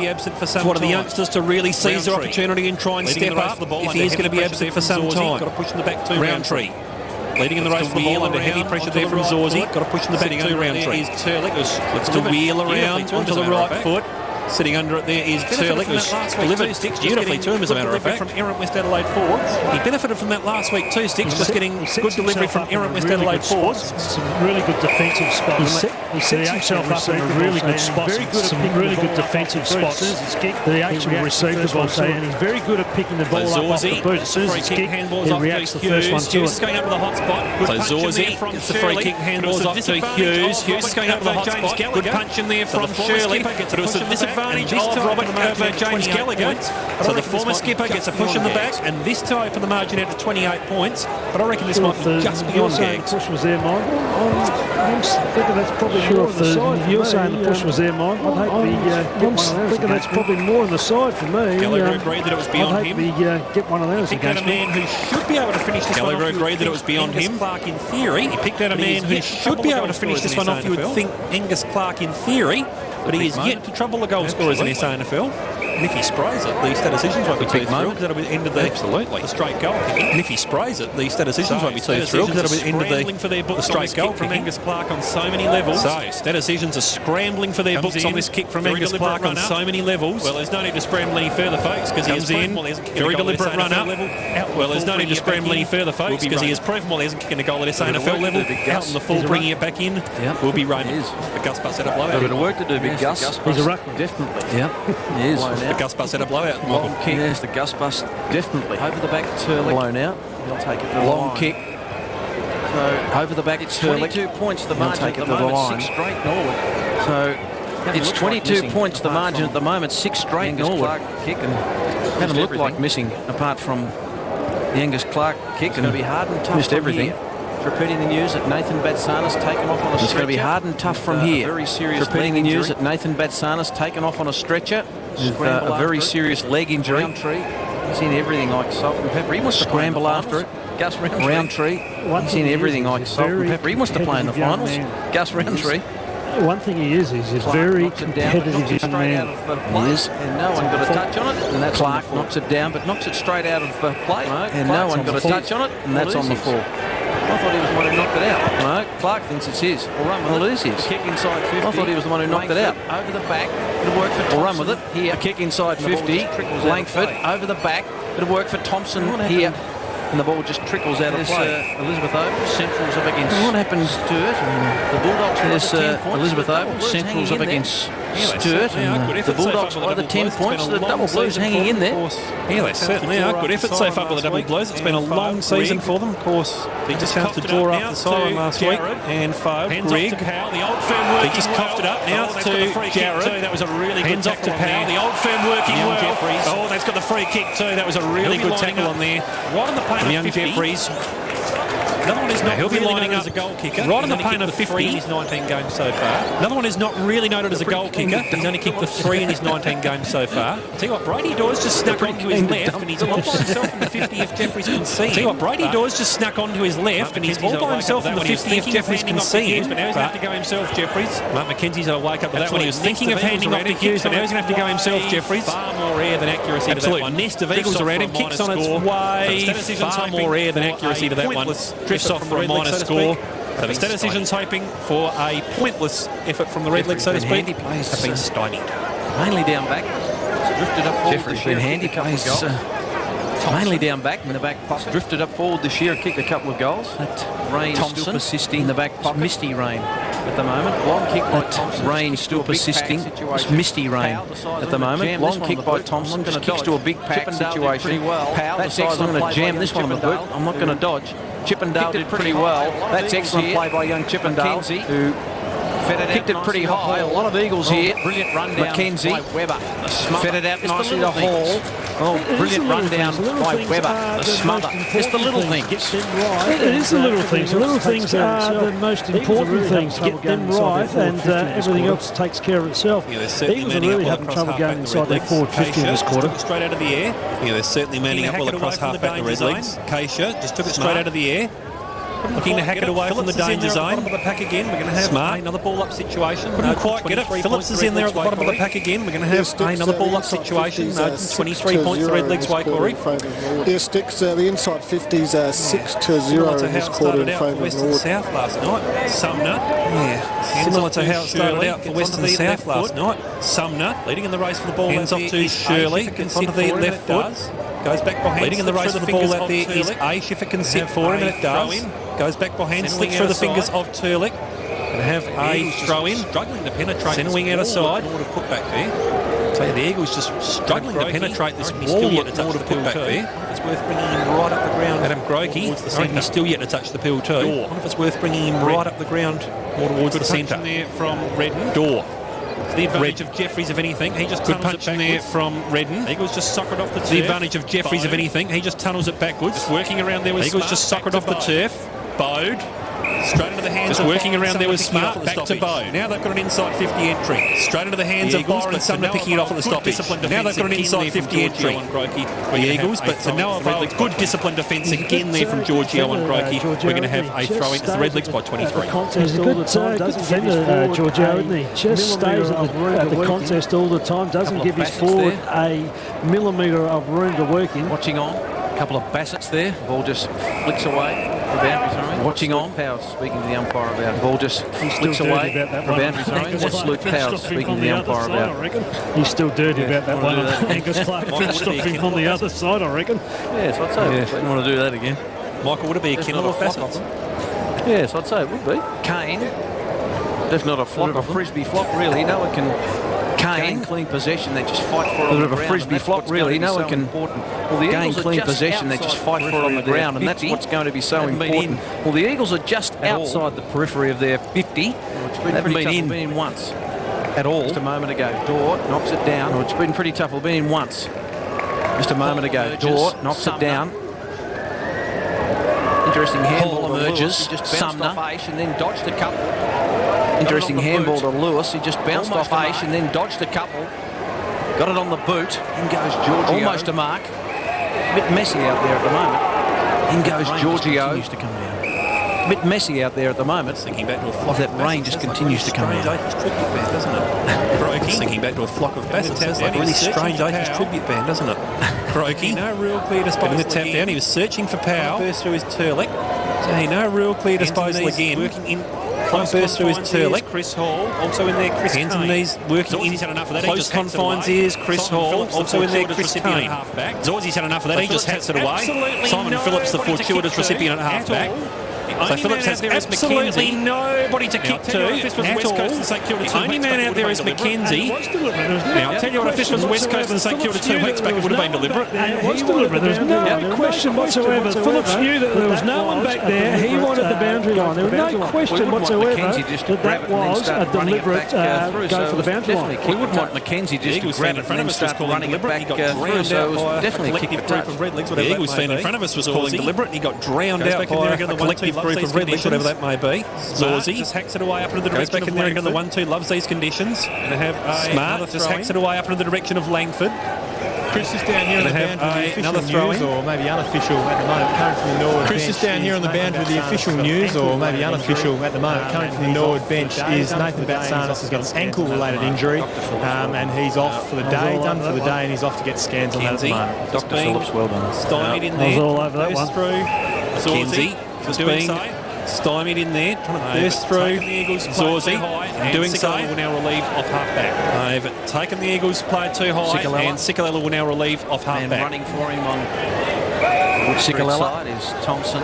Man running for him doesn't have too much on offer. Wood Street side is Thompson from Goldsworthy, but doesn't have too much on offer. Thompson's going to give it some airtime. A long lead from Goldsworthy, but Staple got in front, coming Thompson's going to give it some airtime. Knights, Staple got in front, coming third man in was Turlick. Knights, umpires letting it go. Good umpire. So to Keisha, stalemate. Out of here. Umpires letting it go. Good umpiring. Sometimes it just squirts out of here. Staple can't get it. And finally the umpire. In goes Phillips. Knights has got him clawed. These boys will know they played a game finally the umpire will call for it. The nature of the contest. These boys will know they played a game of football tonight. The nature of the contest. It's everything's on the ground. Strong, aggressive football. Chopped off by Grigg. Clark came from nowhere, be the third man up in that exchange. Goldsworthy chopped off by Grigg. He's buffeted it out of the way. Raymond couldn't get it. Roundtree, he likes a bit of body work. Don't you worry about that, Phillips. In goes Raymond, just puts it in reverse. He tried to get through. It squeezes out Langford and Cully. We didn't hear the beat, but he got it into reverse. It squeezes out Langford and Cully. And Keisha off the ground. Door let him go. Almost Door off the ground, but Sumner emerged. Finally gets on the end of it. Trying desperately to work it to the line. The left foot of Grigg finally gets on the end of it. To Jarrett, but it's to no avail, and Thompson takes it and then gets it away to Jarrett. They've got a man out here in Goldsworthy running on. Goldsworthy should be able to get this if it can set up for him. Kane Murphy's bearing down upon him, but Goldsworthy just hacks it away. Not towards the half-forward line, punched away from Staple. Good work from both. Eagles. Knights in there laying a strong tackle. They're calling for the Cavs Eagles. I think they're going to have a ball up. Various teams. I reckon it's fair to say that in commentary, we've all got favourite players from various teams. I love the way Kane Murphy goes about it. Real genuine in and under little rover. Chris, I mean, he wants to be a footballer. Another stoppage, another ball up. Well, he's hungry, Chris. I mean, he wants to be a footballer. He knows that his dad has played league footy, but he wants to be the best that he possibly can. Talking to people around the Norwood Football Club, the amount of time that he puts into his game is quite outstanding, and the will and want to get to the next level is enormous. I just wonder if he's a shade too small sticks. He's 5'8" on the old scale, so it might just be just a tick under it, but who knows? We've seen stranger things happen. We're going to have another throw in. We've seen a lot of recruiters get Goldsworthy just dribbles around the Burnham. We're going to have another throw in. We've seen a lot of recruiters get it wrong with the bloke who's playing for the Crows at the moment that plays for Central District. It's an absolute star. Absolutely. He fronted up and kept on going and kept on dreaming to be an AFL football and finally got there on the end. Top 10 picks haven't played a game. Inexact science at times recruiting. Right, plenty of top 10 picks haven't played a game, and plenty from the lower reaches play plenty. Right on cue, there's my man Murphy at the bottom of the pack under heavy pressure from Roundtree. We're going to have a ball up. It's a 23-point margin. Michael, I haven't been able to extract out of here. I'm sure you can. Oh, no. No certainty either. The courage for the contest. One thing, both teams haven't lost. In the end, dispossessed. The courage for the contest. Sikalala, well, in the end, dispossessed. Tried to body his way through, couldn't quite get there. Turlick with the free. Something to open up. A couple hold of him there. Turlick just waiting for something to open up. Gave him something short, but then he decides to push it to the outer side. Mackenzie couldn't mark. Just a little give too quick for Dorr, but he's back on it. Smart's there, and that was a smart knockout, but it didn't quite find Phillips. Phillips with a tackle. Very slippery at the moment. Grigg emerges from it. He's outside 50. We know he can launch long. Which way will it bounce? It bounces right across the face. That's a good result for Norwood too. If you had to kick the point, the Eagles would have had a quick kick in, but the actual out of bounds gives them the chance to set up a stoppage work here, and they'll look to lay it out the back. I would have thought. Kane couldn't take it with him, but he's back out. Leads it over to the back. Jarrett, Kane needed someone to be couldn't take it with him, but he's back out. Leads it to Jarrett, who just needed someone to be running past. There was no one there. Langford, slippery ball, just lost control. They've all done that today. Warren couldn't quite get the circle right. Out to Grigg. And now he's going to go on his left mark. Mackenzie knew it, but he couldn't quite get the circle right. And then Clark dropped what he should have taken, but the umpires paid it. It was a delayed whistle. Certainly was a delayed whistle. He had a fair piece of it. Delayed whistle. Certainly was a delayed whistle. He had a fair piece of it. And in these slippery conditions, sometimes I reckon you've got to give him the benefit of the doubt. The Gus man, bit of a cult figure at Norwood. The Gus group of his friends had the Gus man, bit of a cult figure at Norwood. Games ago, a group of his friends had the Gus Buses prospect a few games ago. He's a big body. Passes off to Hughes. And a mark taken by Langford. And secured the chest. He's a big body. He got in front. For me, one of the and secured the chest mark. You'll always continue to look back on his inside forward. For me, one of the key stats that you'll always continue to look back on his inside forward 50s. The ball going inside forward 50 gives you a chance to win games of football. And the stats are telling us at the moment that Norwood are generating more ball inside forward 50. Hence, you're going to have more scoring shots. From 15 metres out, 20 metres out directly in front. Didn't have any trouble here. 15 metres out, 20 metres out directly in front. Don't have any trouble here. It's a goal. After the ball dropped. It's the third goal of the quarter. Doesn't matter. It's a goal. It's an ominous sign. It's the third goal of the quarter. All to Norwood. It's an ominous sign. It certainly is. And Langford's done really well here. Always remember when I was hanging around with Mark Williams a bit, he always used to talk about having quick feet. Having the ability to move your feet quickly at the contest gives you the chance to get off the mark early and get to these contests. And that's what Langford has done. He's moved his feet quickly and early, limping around the contest. As we see Byron Sumner heading down the race. I saw him limping around before. He's carrying something on his left side of his body. Exactly right, Stitch. You should have gone with the ankle again, mate. It's a left ankle injury, and he's gone down and to be assessed. For them. That's a bad sign for the Eagles because he's been generating plenty of run for them. And this is getting out to really dangerous levels now for the Eagles. Mackenzie. Problem with clearing elimination finals every week virtually. Mackenzie. I was going to say, Mark just tries to clear it away. It was over the boundary line. We're going to have a throw in. I was going to say, Mark McKenzie would be dirty if they played that one deliberate. And I'm sure it was deliberate, but he would have been filthy. Nord fans out on that side there. Saw a Sinifrous bunch of Nord fans out on that side there. Saw a effort worked them around here, surely. Tin of cakes being passed back and forth. This quarter will go. That much effort worked them around here, surely. Another pack stoppage developed. We're going to have a throw up. This quarter will go probably for another 5 minutes or so with the Batsanis injury. You're pulling some words out of the dictionary, Chris, today. Don't want to be too ambiguous with thing sticks. Been giving the thesaurus a workout. Yeah, Nord player certainly taken high there in the stoppage. Don't want to be too ambiguous with thing sticks. Tried to con him into it, but yeah, Nord player certainly taken high there in the stoppage. Chris Hall thought it was his. Tried to con him into it, but a smart gets it. What you got to remember is I went to Strathmore just trying to get out of this situation now. They've coughed it up in the direction of Phillips. He's searching for Murphy. Just trying to get out of this situation now. They've coughed it up in the direction of Phillips. He's searching for Murphy. Murphy was taken high. Umpire missed that, did he? Umpire off the play. No, he didn't. Rightly so. Called that. Murphy's umpire off the play called this one. Rightly so, because Murphy's head was taken somewhere. Yep. Thrown into the scoreboard just about. In there. Let's have a look. Charlie Ray. Yep. A bit clumsy in there. Murphy. Charlie Ray. See if he can slot it through. So my man Murphy. In 10 games so far. Let's see if he can slot it through. He's kicked the 7 goals in 10 games so far. Only coming up for his disposal a day. Seems to have had a lot more of it. Maybe I'm willing his possession. Efficiency, 2 kicks for 1 goal. Kane Murphy kicks on its way. That's not bad efficiency. 2 kicks for 1 goal. The margin has ballooned now to 35 points for level leaders. Put yourself in the contest. If you continue to put yourself in the contest, sometimes you put yourself in the contest. If you continue to put yourself in the contest, you're always a chance to get it. What I'm really interested in now is what the Eagles do, how they respond, how they hold their discipline together. It can be quite easy to lose focus and lose discipline on the game. I want to see if they've got some character about themselves just to really have some resolve about getting after the contest. This is the reality game for them right now. Yeah, it'll tell you a lot about your character and your club about now, I reckon. It's been all Norwood. Haven't kicked a goal. Spinning around in this quarter, getting nowhere was Lewis, but it's been all Norwood really leading around and getting nowhere was Lewis, but Powell really leading the way.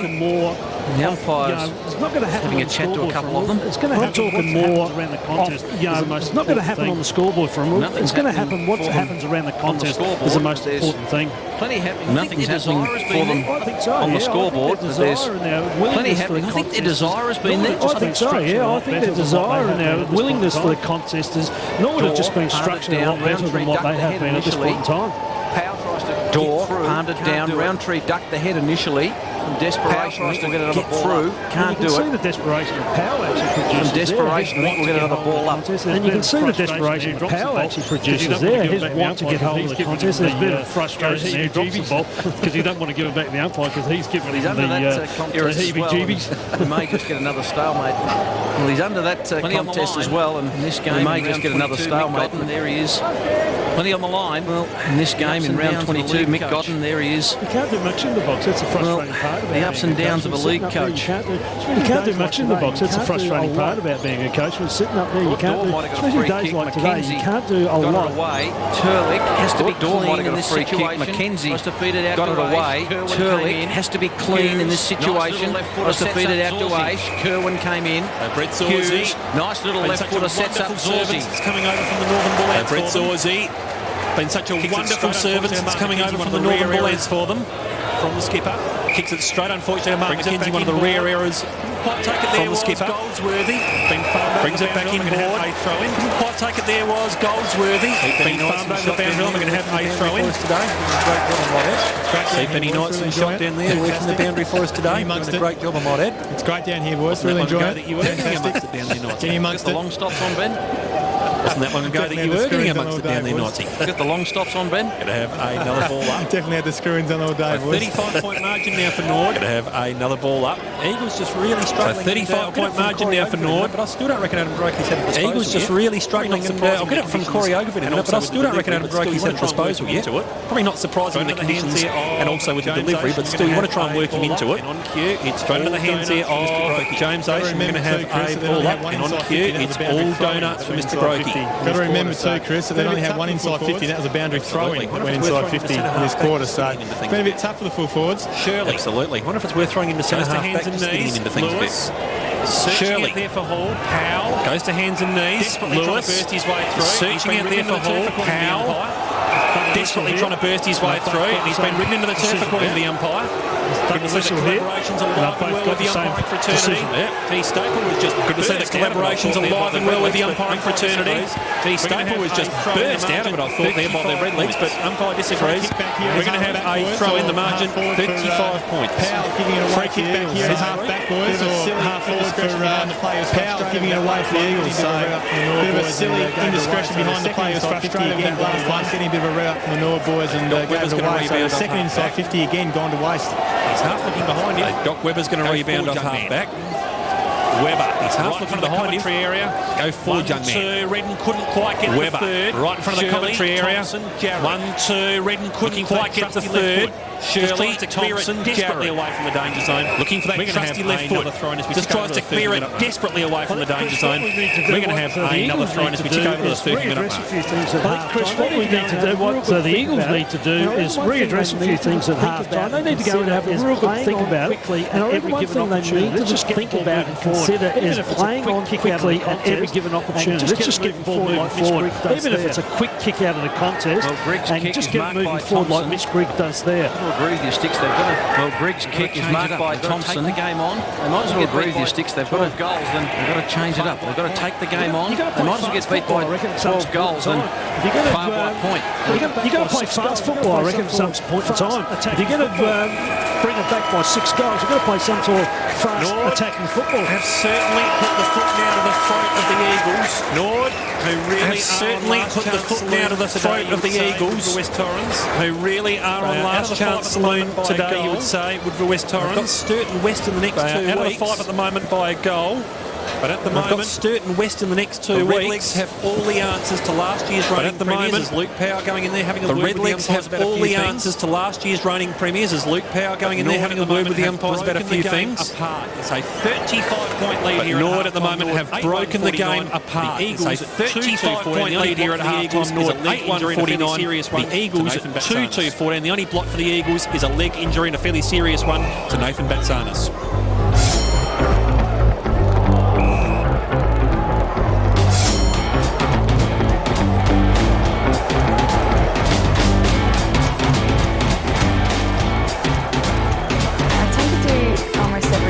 So currently I'm looking towards 8 events. I tend to do almost every stroke, so currently I'm looking towards 8 events. We have a really successful team and we're quietly confident we're going to achieve great things come Monday.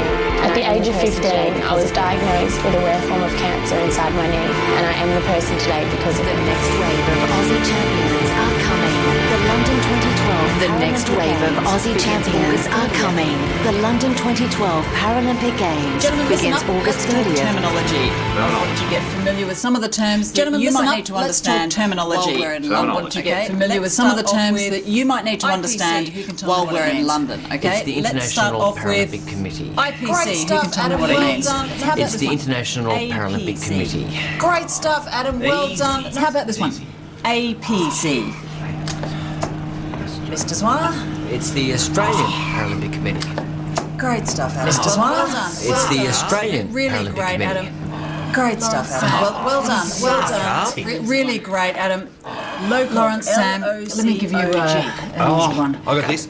London LOCOG, Olympic Committee. Oh, I got this. Sorry, Sam? London Olympic Committee of Olympic Committee of. Gents, you're so London close, Olympic Adam. Committee of. It is the London Organising Gents, Council. you're so for the Olympic close, Games. Adam. It is the London Organising Council for the Olympic Games. I'm really sorry, Adam. That's London not Organising actually correct. London Organising Committee of the Olympic Games. Hold on. London Organising Committee of the Olympic Games. Local talk. That's loco talk. Local talk. Local talk. Local talk. Local talk. Local talk. Local talk. Local talk. Local talk. Local talk. Some exciting things happening at the Paralympic Games live from London from August 30. Some exciting things happening at the Paralympic Games live from London from August 30. That opening ceremony on ABC 1 at 5:20 a.m. and on ABC 1 from 4 a.m. to 6 p.m. On ABC 2 you can catch it. The Redlegs doing well, a good game of football we have here at the Norwood Oval. The Redlegs doing so much better at the moment. They're 35 points in front of the Eagles, who need to win to be able to keep their season alive. Well, plenty of action happening in the under-18s. We always get lots of good feedback about our reporting on the under-18s. Let's take a look at some action from round 21 last week in the under-18s. Port Adelaide played host to the Eagles at Albert Noble, fielding their youngest side of the season. Port Adelaide played host to the Eagles at Albert Noble, fielding their youngest side of the season with 10 players under 16 years of age. Goal-kicking efficiency has been one of the Magpies' strengths this season, but some easy shots were missed during the first half. Port went in at half-time leading by 14 points, and when they kicked the first 2 goals of the third quarter, things were looking promising. However, the Eagles moved into top gear and rattled on 7 unanswered goals to lead by 20 points at three-quarter time. The Eagles were very strong around the ball, and the Magpies got swerved around the stoppages. For the 5th time this season, the Eagles regained Matthew Appleton from the reserves, and for the 5th time this season, he collected 40 or more possessions and slotted a goal. The on-baller tallied up 15 clearances, 6 inside 50s, and slotted a goal. Matthew Carey, playing as a deep forward and second ruckman, also provided a target, finishing with 5 goals from his 19 possessions. Spark for the Eagles, 4 contested marks and 4 goals in the third quarter. James provided the spark for the Eagles to start taking control of the game. James Batty also deserves a mention for his 5 goals from 19 possessions and 7 tackles. Eagles coach Shane Grimm was also pleased with the efforts of on-baller Sam Rowland, who racked up 24 possessions, had 4 clearances, as well as Daniel Gold. For the Magpies, coach Gillian Farkas was very impressed with Matthew Williams, who was hard at it all day, whether at half-forward or on the ball, in gathering 24 possessions in the recent carnival. Jake Johansson from Henley High was the state under-16 MVP in the recent carnival. Travis McIntyre was also collected 24 disposals and 10 possessions. Travis McIntyre was in at it again this week, gathering 19 possessions, laying 10 tackles, gaining 4 clearances and capping it off with a goal. By a margin of 30. The Eagles further extended their lead in the last term, running out comfortable winners by a margin of 33 points. South Adelaide made the very long trip from Noarlunga to Elizabeth, what was essentially the wooden spoon. South Adelaide made the very long trip from Noarlunga to Elizabeth, what was essentially the wooden spoon grand final. The Panthers were primed for the contest and got out of the blocks with a 7-goal first term that set up a match-winning lead. Particularly over South coach Kim Cobb has been impressed by the attitudes of his players, particularly over the last month. Finally, the Panthers are reaping some reward for their efforts. Jack Sutton, who underwent knee surgery at the start of the season in just his second game, was impressive playing up forward and rotating through the centre. 25 disposals, his 3 goals for could just as easily have been 6 goals won. 25 disposals, 6 marks, 3 tackles, 3 clearances, and 5 inside 50s in a good forward, gathering 21 possessions. Saxon Alban was also very busy in the midfield and up forward, gathering 21 possessions, 5 tackles, 4 clearances and a goal. A real target. Brock Godwin not playing at full forward and having a run in the ruck provided a real target, finishing with 2 goals. And on match day. South skipper Billy Hogford has displayed great leadership both on the track and on match day, and a goal, racking up 22 disposals, 4 tackles, 4 clearances and a goal in a great an under-16 lad playing out of the Coach Cobb made special mention of the efforts of Lockie Burns, an under-16 lad playing out of the back pocket provides rebound back. He rarely gets beaten in a one-on-one contest and provides rebound as the way his young players kept at it. For the Bulldogs, the pleasing thing for coach David Harvey was the way his young players kept at it and slowly managed to peg back the 5-goal deficit during the second half. Dallas Hill proved to be a real target at full forward. He had an outstanding game, 25 possessions, 11 marks and 8 goals. A consistent performer. Jackson Baldwin, playing in the centre and across half forward, is always a consistent performer. Is a 23 disposals, 7 marks, 5 tackles and 5 clearances. Is a solid as a rover and across half forward. Jack Huggard, hailing from the Golden Grove Football Club, playing as a rover and across half forward, got the Coach's Award for doing all the right things. 16 disposals, 9 marks and 3 goals was a good result. Under-16 back pocket player Coach Harvey made special mention of Dominic Costanzo, an under-16 back pocket player who continues to develop nicely. He has a great football brain and reads the play well. In the end, the Panthers hung on for a well-deserved victory by 11 points and have finally lifted themselves from the bottom of the premiership table. Sturt made the trip down to the Bay to take on Glenelg and were fortunate to get first use of the breeze. Sturt made the trip down to the Bay to take on Glenelg and were fortunate to get first use of the breeze, which they used to advantage to set up their 27-point lead at quarter time. However, once the Tigers got the wind at their back, second term, the forward entries were deep, direct and quick, and they unleashed a 9-goal second term to lead by 11 points at a long break. For the Double Blues, the move of Dwayne Wilson into the centre after half-time was the catalyst for the Sturt game plan to work more effectively. He was instrumental in helping Sturt exert more pressure on the young Tigers, force some skill errors and gain a 7-point advantage at the last change. Double Blues coach Michael Borden dropped Sturt full forward back in an attempt to stifle Glenelg's run home with the win. 3 goals in Sturt full forward Brad Hartman turned out to be the game breaker. He finished with 4 goals, 3 goals into the win in the last quarter being the difference. He finished with 4 goals in total.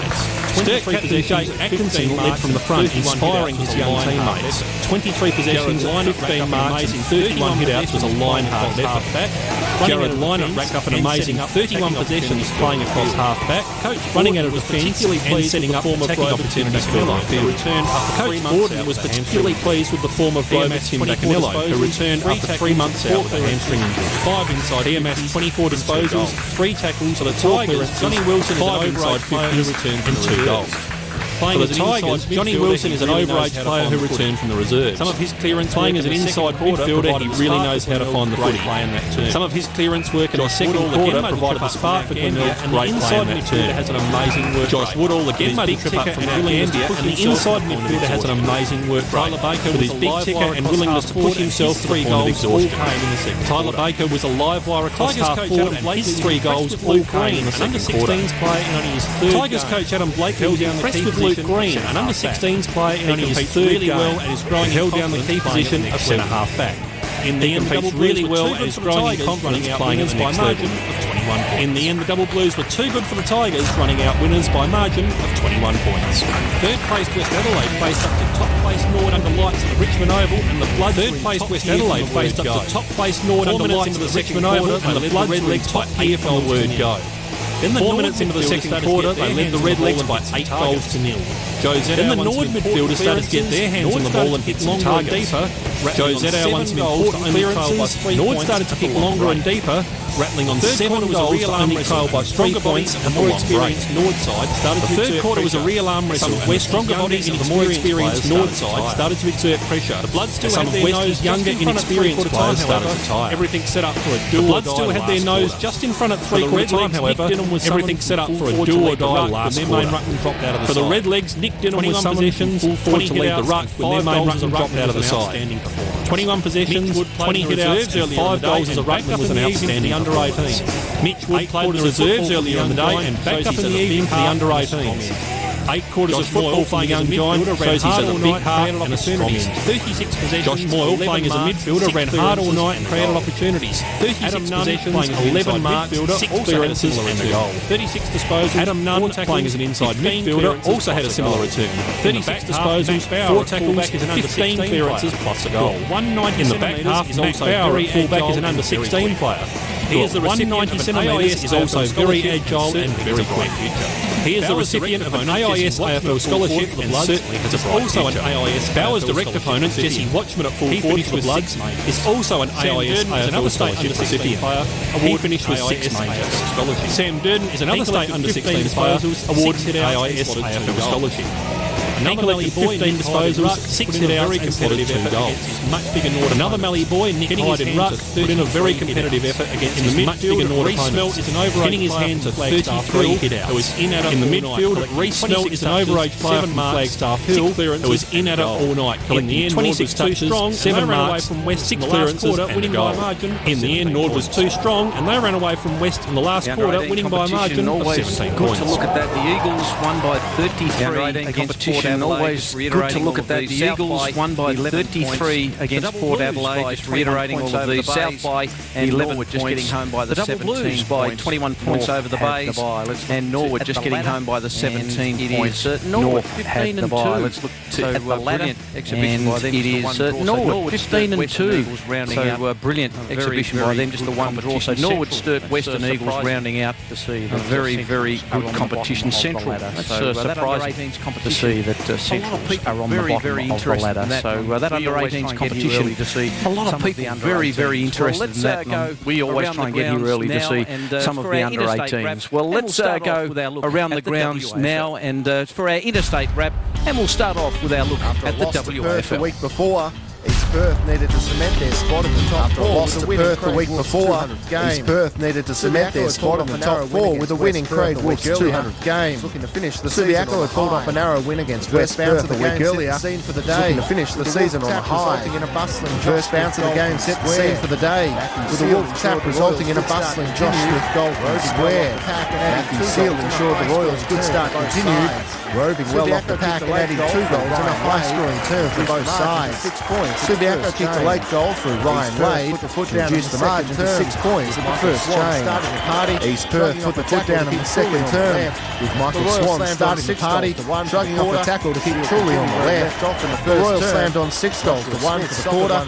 Seal continued where he left off in the first term, taking Joshua Smith stoppered one from the back of the pack just before half-time, taking the lead to 39 points. The game tightened up after half-time. Nick Comer showed flashes of brilliance, kicking 2 goals in the first 3 minutes of the quarter. Comer, who can run to 60 and send it deep. Smith one-on-one with Rumble. Clears both The game was beginning to slip away from Subiaco. Comer's got 2 in a minute. The game was beginning to slip away from Subiaco. George Hampson found the tip of his boot to record the Lions' only early in the last quarter. East Perth stretched the lead out to 52 points early in the last quarter. Swan, can he kick another off the left? He's threaded it through. Swan gets his third. And finally, East Perth get a major. A late run of goals from Subiaco saw Rhett Kerr strolling to kick a classy goal, but it would be too little, too late. Great contribution from Clay Wolf over a long period of time spin, and deservedly so getting a standing ovation from his members and supporters. Subiaco saved some face going on to win the final 40-point win. The day belonged to East Perth, who secured 4 spot on the ladder with a 40-point win and a chance to host the home final. Nick Comer was best of field with plenty of the ball. 3 goals next to his name. All the finals contenders made strong statements in the other games of the round. Swan District winning comfortably over South Fremantle. Claremont dished out a 150-point drop into Perth. East Fremantle gave the Falcons a lot to think about with a second thrashing of round 22 against each other. While the 4 is all decided, next week sees the top 4 play off against each other in a round that should tell us plenty about what's ahead in September. To reassert themselves as premiership favourites, with a win time for Port Melbourne to reassert themselves as premiership favourites, with a win securing top spot, but a loss likely to see them drop to 4. Bendigo was coming off the bye, but have been on a downward slide after losing players to an injury-plagued senior side. The visitors started the game with purpose. Mark Baggerley kicking the opening goal as the Golds worked the ball forward in slippery conditions. Port Melbourne was slow to start, but gradually frantic play. Josh Scipione kept the home team in touch. Gradually, Port Melbourne began to find its feet, and as expected, hit the front by the end of the first term. Needs a runner alongside, finds a runner alongside. Straightening up, here is Kane from 40, puts it through. Another goal on the board for Port Melbourne. Quality finish from a quality second player. quarter, a spectator And showed another the players goal on the how it board was for Port done. Melbourne. And Adam Bentic knew in the second quarter, a spectator showed the players how it was done. And Adam Bentic knew a trick or two in the slippery conditions, soccering a major in behind the pack. Delolio stands Not to be up in the outdone, tackle Bendigo's and Corey does brilliantly. Delolio followed He suit. went 360, but they just stands up in the tackle and does brilliantly. He went 360, but they just couldn't get him to ground.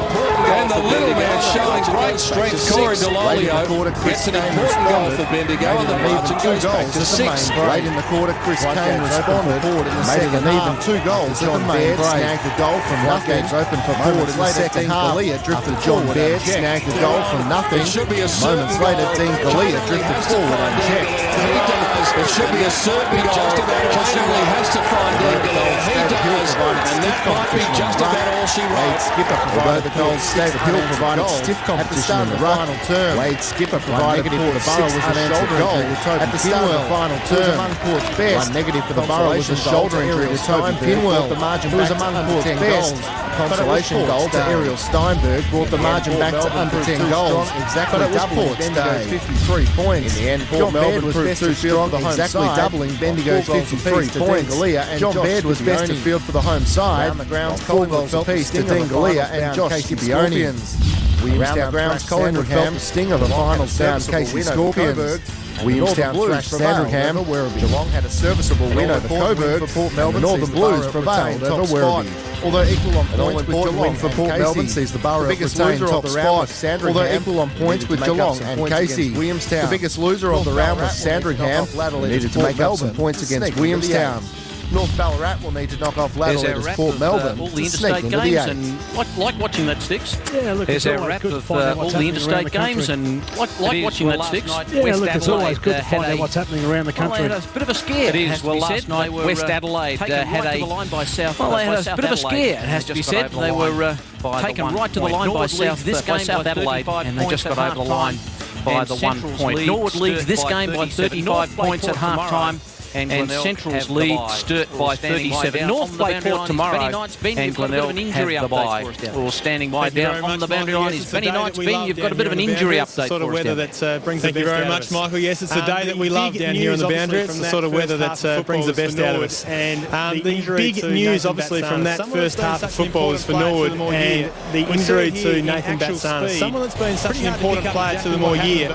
We see it here in actual speed. It's pretty hard to pick up exactly what happened, but we saw Nathan Batsana get up and it's extremely sore. If you watch the tackle, it just comes across the leg, just above the ankle. So at the moment, the official report from the Norwood rooms is it's an ankle injury. You can see Nathan Batsana's clutching at that lower leg. He was carried off on a stretcher. He won't be back today. He's gone down the rooms and he's actually gone off to hospital to have some scans on that leg injury. So not great news.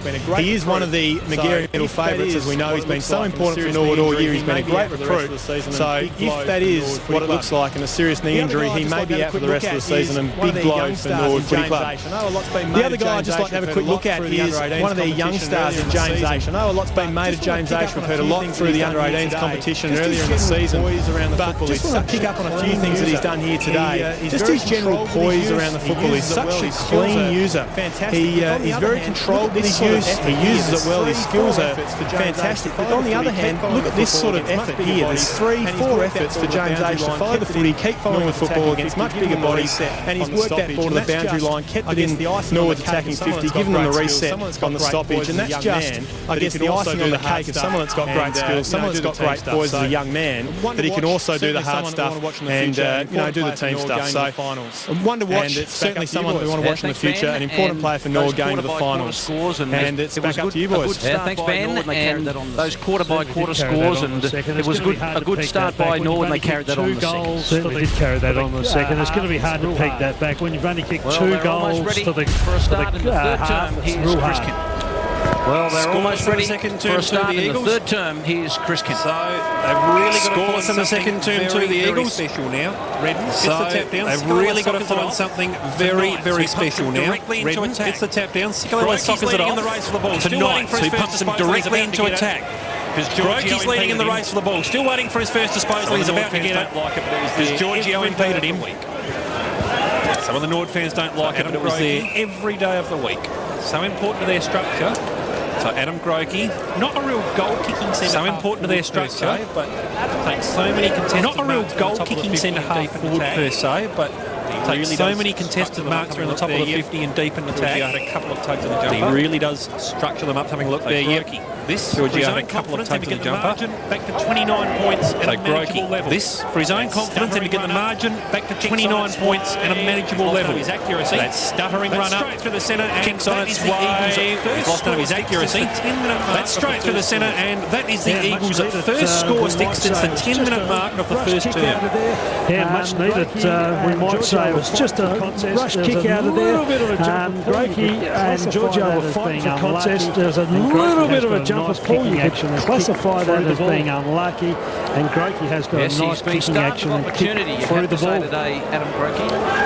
Yes, he's been starved of opportunity, you'd have to say today, Adam Grokey. But Redden knocks it down. The ball in their forward 50 Eagles with any delivery to him at all. But Redden knocks it down. Could this be a charge coming from the Eagles? Shirley. They probably would have got a rocket over with Ed Smart from Mickey Godden.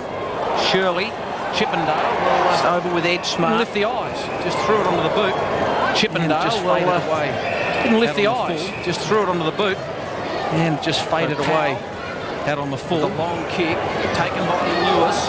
Lewis has got Kane in some space. He's got to get around. He wants to get it by Lewis. Lewis has got Kane in some space. He's got to get around. He wants to get it forward quickly as the Eagles are running forward. Sitting under it is Jarrett, and he takes a lovely mark. Had a couple of red legs to contend with there, did Luke Jarrett, but he did pretty well. Certainly did. Once again, he just projected that ball. Casey coming back onto the contest, and Jarrett was able to take a nice, comfortable chest mark in. Scoreless. They just couldn't buy a goal. They've got one within the first minute. The second term, scoreless. Journey with a heavy ball from here. They've got one within the first minute, and Luke Jarrett should get the journey with a heavy ball from here. Not quite, but it's been marked by the littlest man in that exchange. In Matty Goldsworth. Quickly when once again, I talk about the ability to move your feet quickly when you come to the ball. Game, it must be said. 2 goals. And he just pops it through. So the Eagles breathe a bit of life into this game. It must be said. 2 goals in under 3 minutes. The blokes are starting to get involved in the game as the Luke Powers, the Sikalellas, Lukey Jarrett's got a bit off the wing so far, so their senior blokes are actually starting to take things into their own hands and say, well, look, it's about time we got ourselves organised as Zorzy rolls back into the centre circle here to compete strongly for this ball. Leading possession getter at the moment. It's good to see choreography in that, but I reckon Luke Powers will be the Eagles' leading possession getter at the moment. Good to see that Byron Summers back out there for them as well. He went down to the rooms just before half-time with what looked to be a leg injury, but he's okay again. Sikalella dribbles out in the pocket. Gets the handle at the top towards Jarrett, who has to go onto the right foot. Dribbles out in the pocket. Grokey looking to try and get clear perched on it under heavy pressure from Keisha. We're going to have a throw-in. Just some of those stats, please, Corey. Winner for the Eagles with 12. Yes, Chris, you're right. Powell is the leading possession regular and winner for the Eagles with 12. Mackenzie 11 and season 10. And for the Legs, that was their second and scoreless quarter for the season. And for the Legs, Kosher 15 and Turlich with 14. Corey Ogilvie doing a wonderful job on stats this season. Ian Mogwitch, I'm very proud of you, Corey. Corey has certainly slotted in beautifully. Being a wonderful member of the team for so many years. Corey has certainly slotted in beautifully into those very big shoes. Oh, gee, Eagles, the Eagles certainly dispossessed there. On the edge of the 50. Eagles players certainly dispossessed there illegally, and that's Lewis. Now, this is not beyond him with that raking left foot on the arc of 50. The wet ball's going to be the issue. Nothing doing. Looks to send them deep up there. He was looking for a mark there from Goldsworthy. Nothing doing.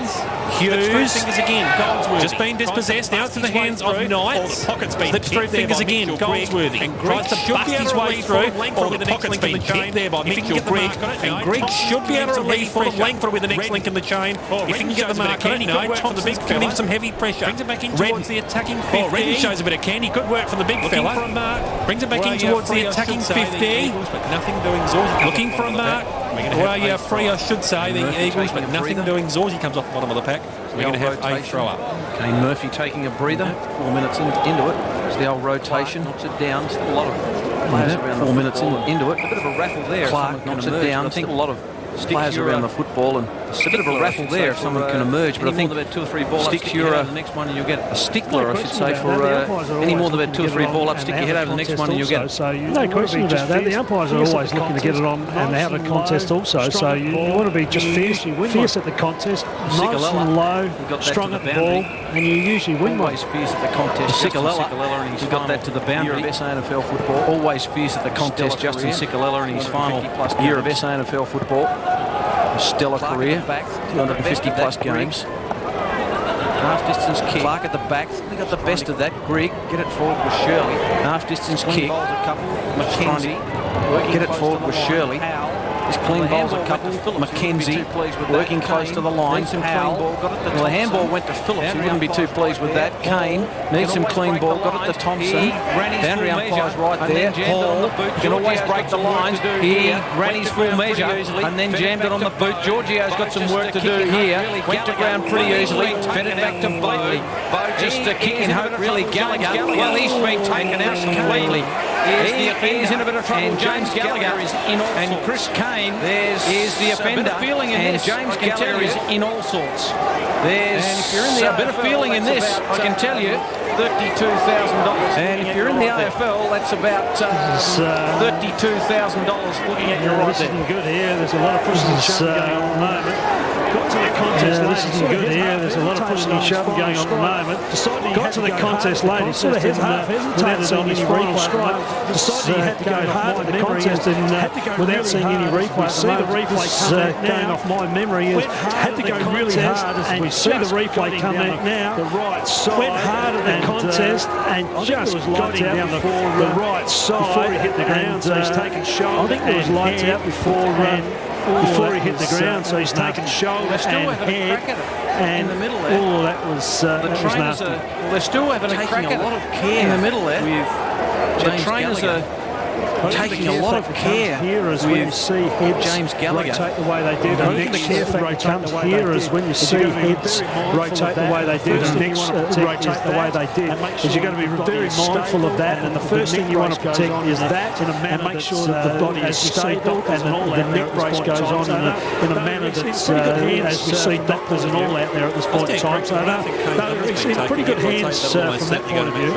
I stand corrected, but I don't think Kane's number's been taken yet, but I'd say that'll almost certainly go to match review. The intent was to get him in the head. But I don't know whether the intent was to get him in the head. I think James Gallagher at the last minute and he just got his head out. But the head's got to be sacrosanct though, doesn't it? And he does lift himself. We'll see in the replay again shortly, but he does lift himself off the ground. Absolutely, but I think the intent is just the key thing here. Mixed up in between the half step. And he just got himself mixed up in between the half step to go at it or to pull out of it. And I think he decided to go at the contest. And unfortunately, the head and the shoulders come towards him. That was just a clash there. Chris Kane doesn't mind moving dangerously. He's come to the bench and he's walking up and down in front of the Nord stand. Yes, there'll be an opportunity for the a fair reception down there a minute ago too. A bit of rotation. Yes, there'll be an opportunity for the clubs to do a bit of rotation work. There's Norwood having a bit of a James Gallagher get together. But they are taking their time, and rightly so, with James Gallagher. And I don't know this at the moment would actually help the President Joe Tripodi, who's unwell at the moment. And we say hello to him and hope he gets well soon. The President Joe Tripodi can't be here today. Everybody, he's watching our broadcast at home with his family. So all the best to you, Joe, from everybody at Norwood, everyone at the game. So he is really good. He wouldn't make him feel too much better by seeing a couple of his really good players taken off the stretcher. Even if that's concussion for Gallagher, that's another week for him. Now that's a season-ending injury to Batsanis. Before that, they are delving very deep into their talent pool now. The Red Legs are starting to get into dangerous territory for them. No question, there's a shot at some fans who are to get going, but we have to say a very long delay. They're pretty keen for this contest to get going, but it has been a very long delay to now. Are very, very concerned about James Gallagher. They're very careful about getting him onto the stretcher.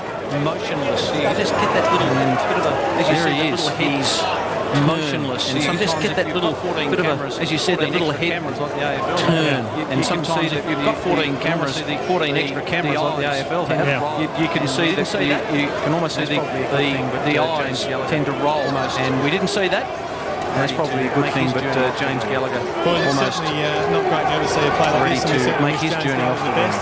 Boys, it's certainly not great to ever see a play like this, and we certainly wish James Gallagher the best. His wife Laura and his two young children, including his newborn baby, up here in the crowd as well. So no doubt they're a little bit concerned, and we just wish him all the best. And this year that he can get himself back. He's really made a difference since coming back this Norwood side this year. You know, he's played that role across half forward, so he's a bit like the lifeblood of the club too. So that's probably another reason why the crowd is so relinquishing because he is such a favourite son here. Coming back to the obviously relinquishing the captaincy with his retirement last year, and then coming back mid-season, made a lot of people very happy. So all the best gags, and we certainly hope for the best news in the coming hours.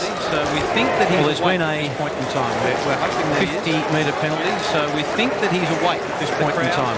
We're hoping that he is, as they did with Nathan Batsanis. But the crowd warm, as they did with Nathan Batsanis. James Gallagher, very, I think, warm round of applause for James Gallagher. And I think a lot of hope. Let's hope there's nothing. He is okay. Hope it's not a jaw. Let's hope there's nothing structural wrong. Hope it's not a jaw. It's a collision sport. And there's some disappointed Norwood fans. Chris Kane. It's a collision sport. Lined him up. And Chris Kane. He meant to take his head. Lined him up. So here's Gavin Hughes, who's found. I don't think he meant to take his head. On the football, probably one of the best. So here's Gavin Hughes, who's found his outside hands on the football, probably one of the best. He's given it a bit of a hook. From outside 50, it's a wet ball. Smart. He's given it a bit of a hook. The tackle won't be a score. Warren emerged. Smart hemmed in on the line. The tackle. So I reckon we lost about. And it is out of bounds. Boundary throw in for James Gallagher. So I reckon we lost about 5 minutes there, guys. Drew care with him for James Gallagher, and rightly so, because they need to take Redden care with him. Knocks it down in pouring rain. Webber can't get through. Redden at the back. Knocks it down in pouring rain. Webber can't get through. Redden with strength. Someone just take the ball with him. Lewis likewise. They all want that footy, and the umpire will call it. Someone just needs to try and get it out of there. They all want that footy, and the umpire will call it. Holding things up real quickly. From an umpire perspective now, they've got to be really hot on holding things up real quickly. They can't allow melees to keep rolling and rolling. You just pay the first one or whistle it up and pull the ball up again like they'll do now. Important to remember for another stoppage. Sort of thing. Red legs down to 21 on the bench now. It's like a important to remember for rotations and that sort of thing as Doc Webber gets up. The Eagles have been making a bit of a run. It's like a steadying goal from this stoppage because the Eagles have been making a bit of a run. Lord just hacking it forward again. Just tries to burst his way through. Nothing doing. Lord just hacking it forward again. Dean Warren. Look how he's being held without it. The umpire agrees. I think it's Benny Warren being held on to, boys. It's an Eagles. He's pointing to the Eagles, I reckon. I think it's Benny Warren being held on to, boys. Yeah, but couldn't surely be the Eagles. Let's have a look. No, he has. Don't call McKenzie. Oh, heavens above. There might have been a kicking in danger. Could have been. McKenzie's fingers. Redlegs just pump it back into attack. Keeping it again on the outer side, slips through, broke his fingers. Redlegs just pump it back into attack. And sitting there all by himself was Mitch Grigg. So sometimes sticks, the footy gods are going to get you. Mitch Grigg, that's right in the hot spot there. The kick comes through in the right spot there, Mitch Grigg. That's right in the hot spot there. The kick comes through to him, and usually a pretty good kick. Always difficult after a long stoppage of play in these sorts of conditions. Your body starts to cool down again. You've got to get it up to speed and warmed up. Senior level, seems like he's been around for a long time. Mitch Grigg. He played the 13 games at senior level. Seems like he's been around for a lot longer than that. Margin is Blake Crow's listed, of course. Kicks on its way. Margin is back out to the 29 points. Griggs' first goal for the day. That's great kicking in these conditions too. 9 goals, 1 for Norwood. Stand up if you're losing Gallagher and he's the type of footballer now that needs to stand up if you're losing Gallagher and Batsanis out through your midfield. It gives this young man a real opportunity to stamp his authority on the game. Senior SANFL play the game, and whether he can now step up to senior SANFL level and play it with intensity required to take Norwood deep into the final series. Sure, rewarded with a stint on the pine. He's just been standing around for the last 5 or 6 minutes. Sumner gets the clearance. Just been standing around for the last 5 or 6 minutes. Sumner gets the clearance. Getting back Chippendale. Spoiling him was Turlick. I don't know why he had to get into the contest. The kick comes out wide. Bit of a foot race. McKenzie. Interesting decision for Dean Turlick by Jeffries, and it rolls out of play. Interesting decision for Dean Turlick to spoil his own man. All day long. And when you're a defender, if you're told to punch, that's what I'm going to do. Punch all day long. Making an awful lot more noise than they were. Well, certainly a minutes rouse up the crowd. The Gallagher incident. Making an awful lot more noise than they were. Door got a couple of minutes taps in into the Gallagher incident. Jeffries over the football. Door got a couple of taps in. In goes Roundtree. Jeffries over the football. Get another stoppage. Elizabeth Central's have put a bit of a stretch in Sturt. As you would expect, Elizabeth Central's have put a bit of a stretch in Sturt. As you would expect, it's a reasonable record against them out there. Playing out at not to be Bulldog land, but Sturt have got a reasonable record against them out there. Slippery conditions, just handed it to be today by the look of it. Jared hooks it to the hot spot. In the slippery conditions, just handed it to Knight. Knight didn't run out of play. Hooks it to the hot spot. There's not many of them around today, I can tell you. Giorgio, Brokey just got a little boot on it. Trail by 28. And pops it through for a minor. 4-3-27, the Eagles. Trail by 28. Ability just to get gaining meterage is really important in the second half. Ability just to get the ball forward at all costs. As best we can. I'd be going away from the handball and just getting it forward as best we can. So Brady push out there on Brady Door by Ray. Unexpected for these conditions, of course. One of the most. So Brady Door has been reasonably quiet today. Not unexpected for these conditions, of course. One of the most lovely left foots you'll see from a big man. Trying to keep it in now. Goes down the lines. That slips through just about everybody's fingers. Trying to keep it in now is Thompson. He's helped over the boundary line. We're going to have a throw-in. At the moment. There will still be a lot of time in this quarter. So Redlegs, the 28-point leaders at the moment. There will still be a lot of time in this quarter. Injury to James Gallagher. Injury to James Gallagher. Murphy on hands and knees, but the Eagles just clear it away from the stoppage again. Through there is Smart. Sitting at the back. Murphy on hands and knees, but the Eagles just clear it away from the stoppage again. Sitting at the back here is Turek playing that sweeping roll just sit up for so well. Sends it out into the direction now of Aish. Should just sit up for him. He's got Giorgio calling for him. He's out of side. Goes back in the 1-2. Advantage of Murphy. Murphy twists around further up the line. That is a lovely pass. The advantage of Murphy. Murphy twists around. Oh, he's got Benny Warren at the top of the 50. Oh, couldn't quite get clear purchase on it though, Warren. Called play on. Scooping it back under. Now comes out now. Roundtree. So Eagles just looking to try and clear it away now through Roundtree. Clear it out of the danger zone again. Well tackled there by Phillips. Roundtree has to try and clear it out of the danger zone again. Possession throw. Play attack and high. Eagles just can't. The villain of the day, Chris Kane. Get a clear possession throw. Play attack and high there and all that. The villain of the day, Chris Kane. The handball's up towards Hall. Run now the Eagles. Holke's going to get on that outside. He spots up Goldsworthy. They're starting to run now the Eagles. Chippendale's leading in the race. It's a 2-on-1 in the 50 and the numbers are with the Redlegs. Chippendale's leading in the race for the ball. Staple bearing down upon him. Boundary thrown. Turlick. I was thinking about keeping it here. Boundary thrown. Portrait there of the young Nord fan. Having a look out here. Portrait there of the young Nord fan. Lonely journey starts here. Those fans. It's a fairly comes spinning back in. Lonely journey out there for some of those fans. Greg looks to try and clear it away from the spinning back in. Greg looks to try and clear it away from the stoppage. Bring it back in board looking for Lewis. Further up the line, but the Eagles have got Lewis numbers here again. Towards the 15. Bring it back in board looking for Lewis. Through Turlick. Lewis just hacks it in towards the 15. Norwood got plenty of numbers back here. Through Turlick. Hughes. Oh, he's coughed it up to Goldsworthy. He's been well tackled in there. Away now to the danger zone. In theory, but it's tries to get it away. Turlick just hacks it away now to the danger zone. In theory, but it's straight onto the chest now of Raymond. Just outside the 50. Jared is leaked into space, and he's on the right side for a left footer. Looking up for Jared is leaked into space, and he's on the right side for a left footer, which is a contradiction, of course. It's a tough kick also. It's heavy late in the quarter. It's a heavy ball. I doubt very much whether he'll travel the distance. I'd be looking to get someone on the line. There's no one on the line for the Eagles at this point in time other than Brady Dawes. He will get the journey on this one reasonably easily. Kicks on its way. He will get the journey on this one reasonably easily. Kicks on its way. 7 points. Does get the journey, but only for a behind. Margin 27 points. I've bet against you a few times today. Stick pulled the wrong line a few times there. I've bet against you a few times today. Stick pulled the wrong line a few times there. And Jarrett's hurt himself there. Jeffries. And beautiful smother. And Jarrett's hurt himself there. One in the solar plexus, I'd say. Right near the throat. Smothering a lot. Always tough in these conditions. It lends itself to smothering a lot. And when it's cold, your hands are stinging. You can't feel them. You slap it down. That ball's heavier and harder too. Ouch. Groki doing the ruck work. No one can grab it. A free kick to Kerwin was in there.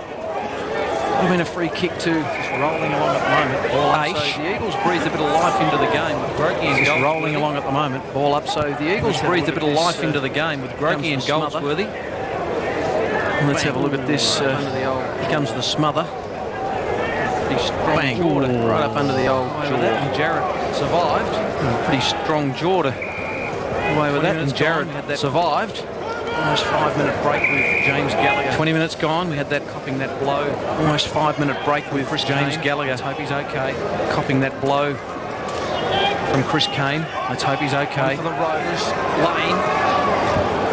Very slippery. One for the Rovers. Lane. Dangerous stuff trying to... Very slippery. Hall. Slide in. Dangerous stuff trying to barge his way through like a battering ram is... Powell. He's got the little bit of cut there. A little bit of war paint on too. Probably sustain a little bit of cut there and trying to stop the bleeding. Roundtree, that's not 15. A lot of players around this footy, I can tell you. Roundtree, that's not 15. Warren claims it, then he's claimed. Pip out of an orange. Here's Ball might just squeeze out of here like a pip out of an orange. Here's Sumner. That's a good kick. It's a dangerous kick. Staple just got himself outmanoeuvred by Chippendale. Chippendale, one of these emerging defenders for the Redlegs. Chippendale is searching for Webber. Somebody just gets the hand in time. Webber on hands and knees for a throw there. Webber just comes back at Jez. Slipping through like a cake of soap through occasion. Looking for a throw there. Webber just hacks it away from the danger zone. 3 Eagles on 1 down here. They should be able to clear this away, the Eagles, you would think. Shirley, Raymond, bundled over the boundary line there by Phillips. We're going to have a throw in right on centre wing next to that infamous wall. People have been saying for years that someone's going to get knocked out of the wall with sticks. I don't ever remember anyone getting knocked out of the wall. No, it's quite amazing really when you have a brick wall that runs the length of the wing that no one's actually ever hit it in a time thing there. Slips out the back now to Goldsworthy. Now Goldsworthy's going to try and dance around Shirley. That's a dangerous move for the best. Slips out the back now to Goldsworthy. Now Goldsworthy's going to try and dance around Shirley. That's a dangerous move for the best of times. Great tackle. So Shirley to relieve. I remember Gary McIntosh smashing his head in the wall at the football park one day, and no, Macquarie just got up and dusted himself on it, I believe. Good fourth. How did the wall come off, Chris? Had to repaint it, I believe. Good touch over the boundary line. We're going to have a throw in. Defensive half. One thing Norwood do very well is, especially their back defensive half, their defenders know how to defend it. They really put some strong body pressure on their direct forwards. Comes out. Leaks out towards Sikalella. Well tackled there by Dora. We're going to have another throw-up. Leaks out towards Sikalella. Well tackled there by Dora. We're going to have another throw-up. 27-point margin. There's probably still another 7 or 8 minutes to go of this quarter. Injury just joined us. James Gallagher. Nathan Batsanis went off in the second term with what appeared to be a broken injury. A head injury by looks of things. And Nathan Batsanis went off in the second term with what appeared to be a broken ankle.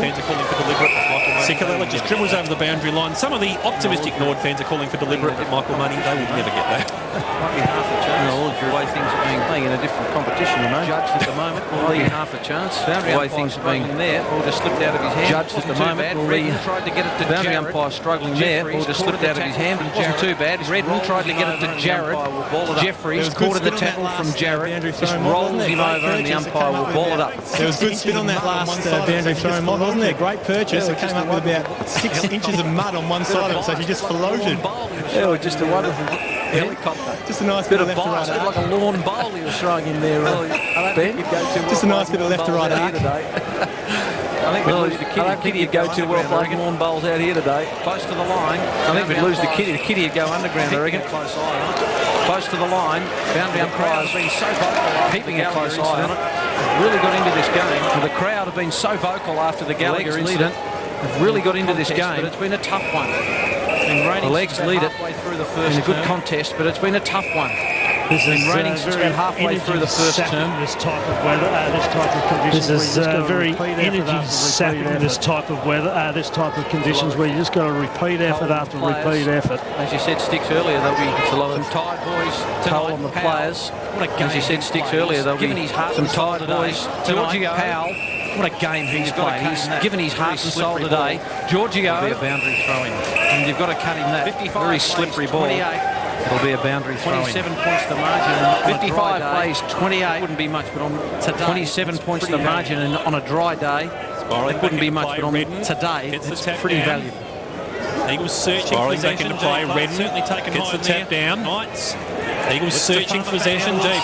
Certainly taken high in there. Shirley just hacks it up into the direction of half. Looks to farm it back now towards Shirley. Shirley just hacks it up into the direction of half forward. Turlick drops in. Grokey just soccers it off the turf. North player leading in the race for the ball is Giorgio as it dribbles out of bounds. Forward to muck around with it. Just got to keep hacking it forward at every opportunity now, don't they? Can't afford to muck around with it. They're going to have any chance on the line of bridging this gap. Come home against Sturton West. Season really is on the line for them. The Eagles come home against Sturton West. So it's going to be an intriguing last couple of rounds here in SANFL. They don't win this, it doesn't matter who they play, really. Webber just bundles it over the boundary line. We can have another throw in. They don't win this, it doesn't matter who they play, really. Stumbling blocks. Yeah, that's true. Port happened to get up or north above them are the stumbling blocks. Spinning back into play. Port happened to get up. That'll make things interesting. Opposed to Grokey. Ball spinning back into play. Just looking to hack it away from the stoppage. Opposed to Grokey. Sumner sitting under it. Norwood just looking to hack it away from the stoppage. Sumner sitting under it. Sits up beautifully for him. Snaps it around the goal. Boyer and Sumner Clark to the fore. That was beautifully read there, Sticks. Margin back to 21 points. The sure if Bassett would be happy with his clearing kick out of the defensive half there. Just got it into the middle of the ground. Sumner's able to read it. One thing he can do, he can get his leg around his body really well and really get a little bit of arc on the ball. I've noticed I've thrown him into the middle of the ground. So they're actually after a little bit of run and carry from him at this point in time. Well, he never had his head right when he went to Sydney, but I reckon he's got it right now. And if you're looking for a recruit for next year and he throws himself in the draft, I reckon you might just have a player in your hands. He's got a younger brother playing in the reserves too that's a pretty likely type. Thompson, he's got some skill, this bloke, Byron Sumner. Kane, Thompson, he wanted to slide, but then got caught in the mud. Kane, he'll get the boos of the crowd, but he's right over the other side. The boys on the other side are giving him a bit of courage. Just a little quick kick, squeezed out of there. Langford can't take it. Hall, haven't seen much of him in this term. Footer on the toe plate from Phillips.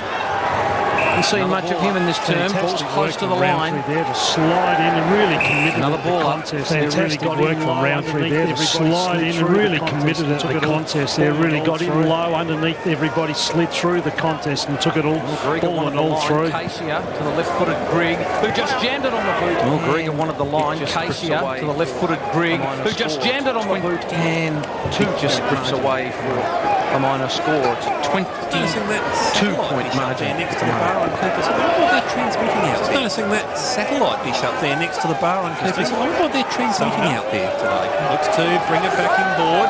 Interesting. Position there was Brieger. Slips through his fingers. Looks to bring it back inboard. In front position there was Brieger, slips through his fingers. Sicolella at the bottom of the pack. Knights. Sicolella again. Knights just trying to bustle his way through. Gets the handball away now towards Sicolella again. Sumner soccers off and keeps it in play. That was intelligent stuff. Goldsworthy to the back of Grokey. Inwards Sumner again. Sumner puts on the afterburners. Sends it up towards a vacant goal area. G. Clark couldn't quite take it down there. Nest of Eagles 1-2. And the Redlegs should be able to relieve possession. Now they're kicking it back towards a nest of Eagles 1-2. Knights couldn't get the third possession through the vital chain. Lewis trying to bust his way through. It's going to be a ball up. Much more fluent forward movement then from the Eagles. There you go. That's out. Next cut. There I was thinking conspiracy theories. That's out. Taking a pirate feed or something like that. There I was thinking conspiracy theories, or they were perhaps taking a pirate feed or something like that up there for the fans. Get it away. All legal and above board. The ABC flying under the Redlegs. Just trying to get it away at the stoppage. The ABC flying under the radar. Talking about Byron Sumner, there are a couple of bloody good ideas at the moment. With any luck, talking about Byron Sumner, there are a couple of clubs looking at him, that's for sure. And with any luck, Roundtree, he may not have to move too far from home if one takes the chance. Taken high. Roundtree get rid of it. They could have almost bust his way through. Taken high. Roundtree had a bit of an opportunity to get rid of it. They could have almost been a case for holding the ball in another competition. Roundtree pokes it in and dropping in and filling that hole there. It's a heavy Knights. He will get the distance. Well, I'm not too sure. It's a heavy ball. I'm just not sure if he's going to get the truth. Expending a lot of energy here. He's had a lot of AFL. I'm just not sure if he's going to get the truth. The only thing that will save him is he's had a lot of AFL experience, a lot of AFL pre-season. With Chris Knights. I'm not going to go against you, Sticks. I'm not even going to offer an opinion on this one. We're with Chris Knights.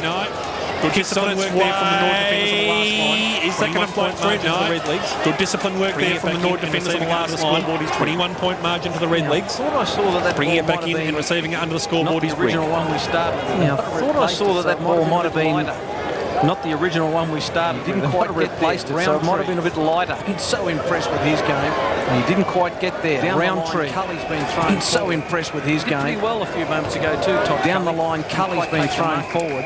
He did pretty well a few moments ago too, Todd Cully. Didn't quite take the mark. Really going to be important. Kept it inside their 50. 32 minutes. Next couple of minutes is really going to be important. I suspect it'll go to about 32 minutes. Eagles not to allow a goal through them. Perhaps pinch one on the buzzer would be handy for them. They're desperate for one. Goldsworthy got it onto his boot. Murphy did pretty well.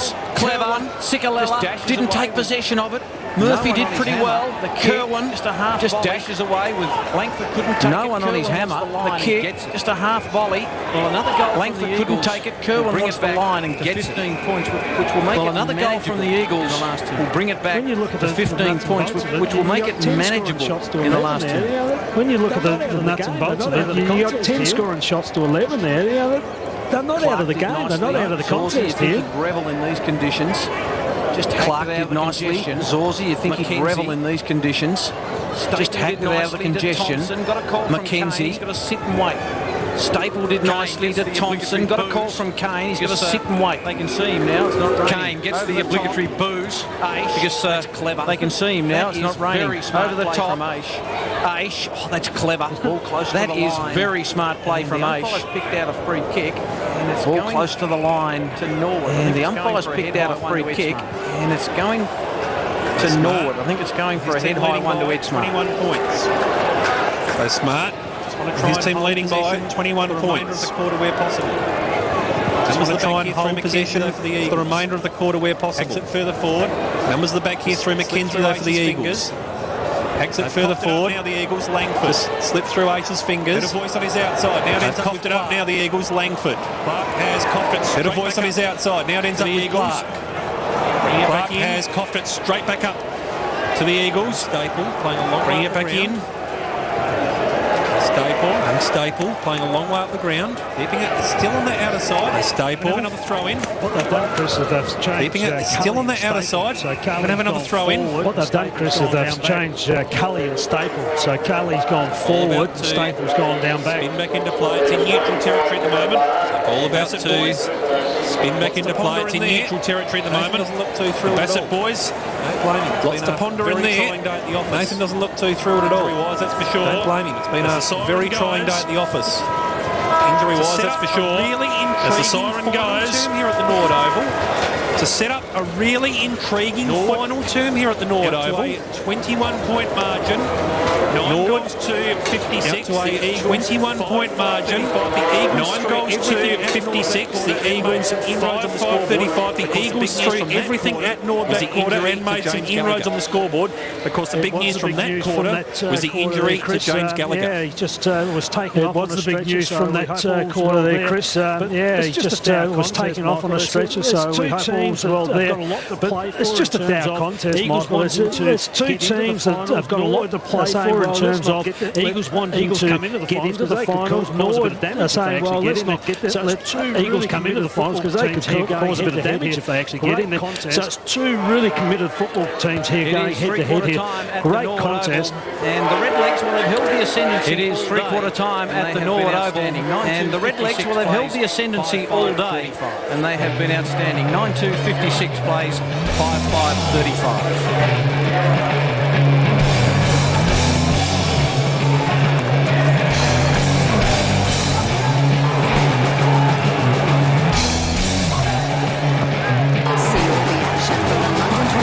Paralympic Games every morning live. See all the action from the London 2012 Paralympic Games every morning live on ABC One.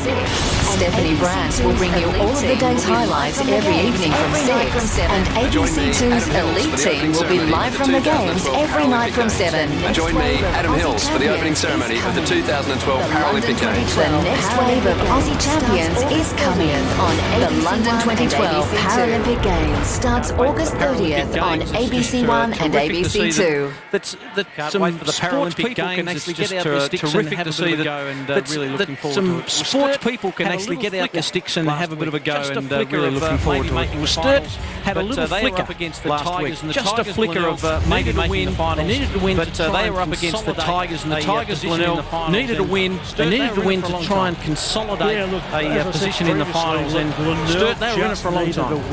Yeah, look, as I said previously, look, Glenelg just needed a win to actually take a little bit of forward momentum as they go into the finals campaign. You suspect Sturt's final campaign's almost shut now. They put up a really good effort, Sturt, and they really come hard. But Glenelg found a way, just found a way to win. It wasn't pretty, but they just found a way to win. Seamus Maloney said during the week that they're going to go out and look for talls. They need a tall backman, and they need some extra talls to give Angus Kurtz a bit of a hand. What do you think? Well, I think that's the general philosophy on most football clubs. They're the key positions. You centre forwards, your centre back types, your ruckmans, all them types of people are really sought after, and they're very, very hard to find. What do you make of Glenelg's form out of the blocks early in the year? Hit a dead patch in the middle part of it. Might be just getting their game together a little bit. Yeah, look, I suspect their finals or going into the finals is going to suit them. I think they've developed more of a running side, ability to run and use the ball a lot more. They've developed that. That's what I see them. Taking them into a football park in September in the finer conditions, they could actually do a little bit. They just need a little bit of belief from their younger players. Scores of that game, Glenelg 11. Beating Sturt 10-12, Kirkby and Doldig and McIntyre very important among the goal kickers. Well, in round 21 was very, very important. South travelled, the Centrals travelled down to Noarlunga, and here's some highlights now. South. Well, last night we mentioned beaten by a point against a very good side, West Adelaide, but Centrals, after being cleaned up the week before, are always going to come out pretty hard, aren't they? Yeah, look, they'll be in a very heavy phase of their training at the moment, trying to get themselves prepared. They understand that they're probably sewn up a double charge at this point in time, so they're preparing now for the finals. It's not so much about what they do here, which is important. I think the way they go about winning is more than what Roy's about. It's a preparation for the finals, how they prepare themselves, how they now get themselves physically mentally prepared to go into and deep into September. Saw Joel Cross kick a goal there a moment ago for the Panthers, not signed for next year, and apparently Ron Fuller said that's a priority for his club moving forward to sign Joel Cross, who's a real star. Look, both him and Little through the middle, I think they both generate a lot of ball, but probably the worrying thing from South's point of view is that they collapsed in the last quarter. I think Central kicked something like about 9 goals. Well, Justin Hardy, amazing transformation from a ruckman come backman who's on top of the Ken Farmer medal. He booted 7. Michael Wunke, we know he has won a Ken Farmer medal, Michael Wunke. So outstanding performance this year from Justin Hardy. Well, a man on the boundary line, Ben Knights, has been snooping around down on the boundary. What have you found out for us down there, Ben? Michael Nathan Bassett, very, very keen for his boys to get a hold of the football, to kick it long and use it into that space over the back like they did so well in the first quarter. He's a little bit worried about around the stoppages, the fact they're not getting that fast movement and not getting those kicks out of the packs fast enough and long enough. So that's certainly what he's looking for down here, and hoping Norwood can get back into this contest, because the Eagles really dominated that quarter. The Redlegs had it all their own way in the first half. Down there, and the quarter by quarter, well, the Redlegs had it all their own way in the first half, but the Eagles fought back in that term. Yeah, I said previously too, 10 scoring shots to 11. So in terms of getting ball and doing that sort of stuff, very close. Has got and the goal kickers there with Simon Phillips booting free, but Ben Knights has got the guest down there, Michael Godden, in just a couple of seconds, but Simon Phillips booting free, Goldsworthy a couple, and some multiple goal scorers there. So let's have a look at the match. No, he's got Mick Godden with him right now. There's Ben. Thanks, Michael. Michael really got yourself back into the contest in that quarter and played some really positive football going forward. Yeah, look, I mean, at the start of the game we were terrible, so it was good to see him. Really competed hard in the contest and started to win a bit of contested footy, which was nice. And look, it's going to be hard to kick 4 goals in these conditions, but at least we started to arrest a bit of momentum back. And really getting a few of your senior players really leading the way in the contest, in and under hard, and really getting the ball moving forward. Yeah, as always, the ones you need to stand up to, and that's what they're out there to do, and hopefully they can continue that. There's a lot on the line in this quarter, so good luck. Players are in position. Here's your caller. Robin there with Ben Knights, but players are in position. Here's your caller. Chris Kendall for the last. More possessions. More inside of 50s. More centre breaks. More possessions. They've really got entitled to think that was Norwood. That's the Eagles today. 21 shows that they've really got to start maximising their opportunities a little bit better. Depending on results, 21 points down, season on the line. This could really be last. Depending on results tomorrow with Port and North, Redden. This could really be last chance saloon now for dispossessed. Redden have a second. Gets the tap down to the advantage of Sikalella. He was dispossessed. And have a secondary ball up straight away. He is certainly conscious. He's back. Chris, just a little bit of news on James Gallagher. He is certainly conscious. He's back in the change room, lying down, having a rest. Won't take any further part, obviously, but still waiting to assess his neck and jaw and so forth. But really, they think the concussion is the main injury, and that's the concern, and that's hopefully the good news for James Gallagher and Norwood Footy Club. Yeah, certainly positive news there, particularly for Laura and the rest of the family. Eagles advantage. Another ball up. 21 points, just to the Eagles' advantage. 5 goals for the match. 21 points, certainly not insurmountable, but you've only kicked 5 goals for the match. Kane does get a little bit bigger, doesn't it? Just hacks it forward. Lewis. Kane. Stripped of the ball. Mackenzie has been very good today. Just hacks it forward. Up into the Lewis. 50, only as far as Turlick. Stripped of the ball. Knights has been very good today. Turlick. Puts him up into the 50, only as far as Turlick, cutting it off for the Red Legs. Turlick. A little bit too hot there for Tommy Langford. Shirley's looking to mop up at the bottom of the pack for the Eagles. Play that quick kick forward. What they're going to do is they're going to do something about Turlick. So they can't if they're going to play that quick kick forward, what they're going to do is they're going to do something about Turlick. So they can't just allow Turlick to play the loose back there. If they're going to play that quick kick forward, someone needs to go to him. I just wonder if opposition coaches wonder just how much it really hurts you with that possession, those sticks, in some ways. Like Andrew Collins was quite happy to concede that in the first half last week. He does set up play pretty well, but then you look at the field here and you say, well, he does set up play pretty well, but then you look at the field here and you say, well, Eagles haven't got anybody back in their defensive 50, so there's got to be a free somewhere. Sumner looks to send them deep in towards the attacking zone. It's slipped through the fingers there of Turlick. Soccer off the ground there from the Eagles from Hall. Just bundles over the boundary line. We're going to have a throw-in. Eagles trailing by 21 points deep into attack. Redlegs, of course, can't move any higher. We need to score from this opportunity. Redlegs, of course, can't move any higher or lower. So there's no real motivation for them today, apart from avoiding more injuries than anything else. Work it through Jarrod.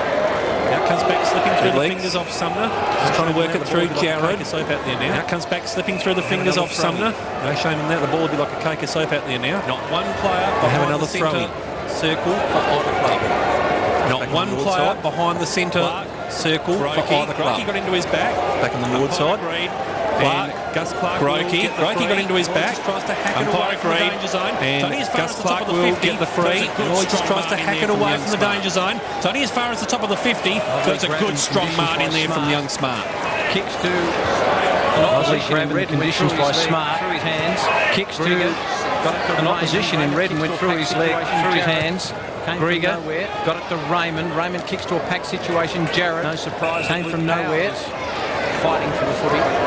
Michael, interesting one with Smart there. We saw him with the kick, and he really took his time to get it on. And Michael, interesting one with Smart there. We saw him with the kick, and he really took his time to get it on. And Phillips and Warren have really broken forward. And I think Nathan Bassett talked about that three-quarter time. It's that fast movement. He got it going quickly. It would have been over the top into open space. I think that's a good point, Ben. And I think this point that Sticks made, quick decisions. Get it on, Eagles. That's what they need to do. Make quick decisions. Take risks. Is there a free kick going?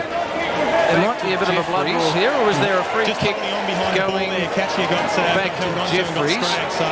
Just holding on behind the ball there, Cashier got held onto and got scragged, so that's why the free kick went back to Norwood. Thanks, Ben. Grieger, see another Ben, knocking it to the line, a bit of mud around there. See mud too often in the SANFL. It's great to come to the football and see a bit of mud sticks. So you used to love playing and get a bit of mud on his knees and get down and get dirty. Just to be able to slide in into the other. Bring back the cricket pitches. We should have cricket pitches every week. You can slide from one end to the other. Almost above my ankles, boys. Lewis, who just hacked it off the ground. Norwood defence. Redden did nicely. Got it to Lewis, who just hacked it off the ground. Norwood defence having to work overtime. No free kick to Bode. I thought he might have won a free there. He walks away shaking his head. We mentioned Turlick before, boys, as well. I think I should have got that. Behind on his own. I'm surprised. We mentioned Turlick before, boys, as well for Norwood. The fact that he's sitting behind on his own, I'm surprised the Eagles haven't put someone back with him to at least give another number forward.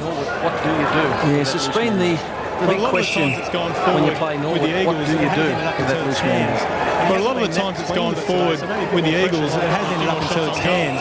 And he hasn't been that clean with it today, so maybe a bit more pressure might have gotten a few more shots on goal. We saw Filkey do so well and kick goals against him last week when he went and manned him up. Thompson dropped what he probably should have taken. Well done by Shirley, very clean in that exchange. Handball run down, Raymond's close to the line. Wanted the line, got the line, but Thompson was hovering in the vicinity. Taking a leaf out of Andrew Collins. Saw that Nathan Bass's moved down to the boundary line now to coach. Taking a leaf out of Andrew Collins' book at West, who's spent every game on the boundary this year. Bass has been down there an experience what the players are seeing out there in the mud. Thought he might come down and experience what the players are seeing out there in the mud. Mackenzie, Grigg, congested situation. Knights, Mackenzie, the ball up. Grigg, be very happy with this. Roundtree's down the top of the pack, another ball up. Norwood would be very happy with this if we can just get scrimmage after scrimmage after scrimmage, and before you know it, it's 20 minutes gone on the clock. Eagles just trying to kick at the moment. This thing's just rolling round at the moment. Have another throw up. Eagles just trying to burst their way through Roundtree. We're going to have another throw up. Michael Gotten from the safe and Bassett down there. I suggest. I don't know how much heaping there is in the Michael Gotten from the safety in the walk to the box. I suggest. I don't know how much heaping there is in the Norwood coaches' boxes. Sticks. In your experience, was there a heating and salubrious rounds? Jeffrey both wrestling for the footy. Jeffrey's gone to ground first. We're going to have another Jeffrey ball both wrestling for the footy. Jeffrey's gone to ground first. We're going to have another ball up. Perspex around. Mind you, it's probably a little bit better than what it was at Utley. Coach's blog from Nathan Bassett a couple of weeks back about the I read a cracking coach's blog from Nathan Bassett a couple of weeks back about the coach's box at Utley. It was a blog about the Norwood Sturt game, and the first three paragraphs all about the coach's box. The last paragraph was about the game. Having a look down there, plenty of mud down there. Jared, make sure you don't trip over any cords down there, Knightsy. Get very messy. Jared tries to flick it forward to the Eagles' advantage. On hands and knees there was Aish, slaps it back into the direction of Bowl. He's wrapped up in another tackle. We're going to have another ball up. What would supporters do if they couldn't go to the footy and yell out ball? What would the world come to? Yeah, they'd have to come up with a different language. Slaps over the boundary line again. We're going to have another hit out there was Redden. Slaps over the boundary line again. We're going to have another throw-in at the moment. And it's the ladder leaders. It's this year's ladder leaders. Any quick kick from this contest last year's premiers at the moment. And it's the ladder leaders by 21 points. Any quick kick from this contest from the Eagles, though, boys. Anything over 15-20 metres goes straight down Dean Taylor's throat. So again, the Eagles not putting anything back there.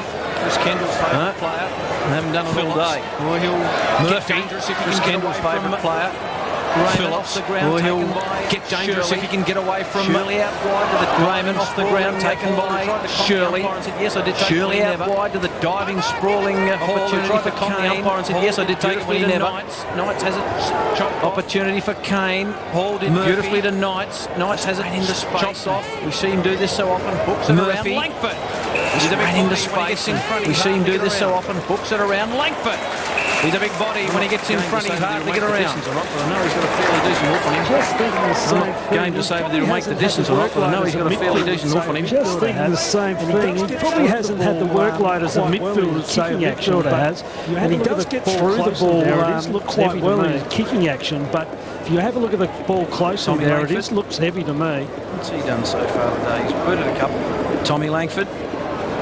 What's he done so far today? He's booted a couple. This might just put the Eagles away if he can kick a goal.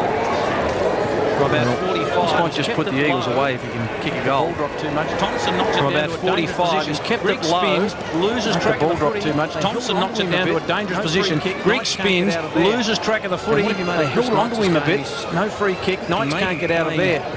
And what have you made of Chris Knights this game? He's maybe playing for a place back in the Crows, but he's been talked about. Roundtree over the top, and they go stoppage. Roundtree good kicking in the conditions. Over the top and another stoppage. 9-2 good kicking in the conditions. 5-5's not too bad. This 50-50 on a day like today. Dorr got it down. Kicked off the ground. This is dangerous times for the Eagles. Jeffries did pretty well. Got it down. Kicked off the ground by Raymond. He just tapped away. Jeffries did pretty well against Jarrett, who held on in the tackle. We just tapped away back to Jarrett. Flicks over the back to Grokey. Grokey's going to draw a man and the ball kicked away. His hand, it's fair to be said. Flicks over the back to Grokey. Grokey's going to draw a man and the ball fell out of his hand, it's fair to be said. Lewis did pretty well. Knights thought about going back to Roundtree. Who can grab the footy? Is spun. Jeffrey's got the staggers. Knight's got a quick kick. Who can grab the footy? Jeffrey's got the staggers and didn't dispose of it. Roundtree's over him like a bad suit. And the umpire's hovering, and I can guess what's going to happen here. Very mystifying this part. Gets up, but unfortunately for a long time.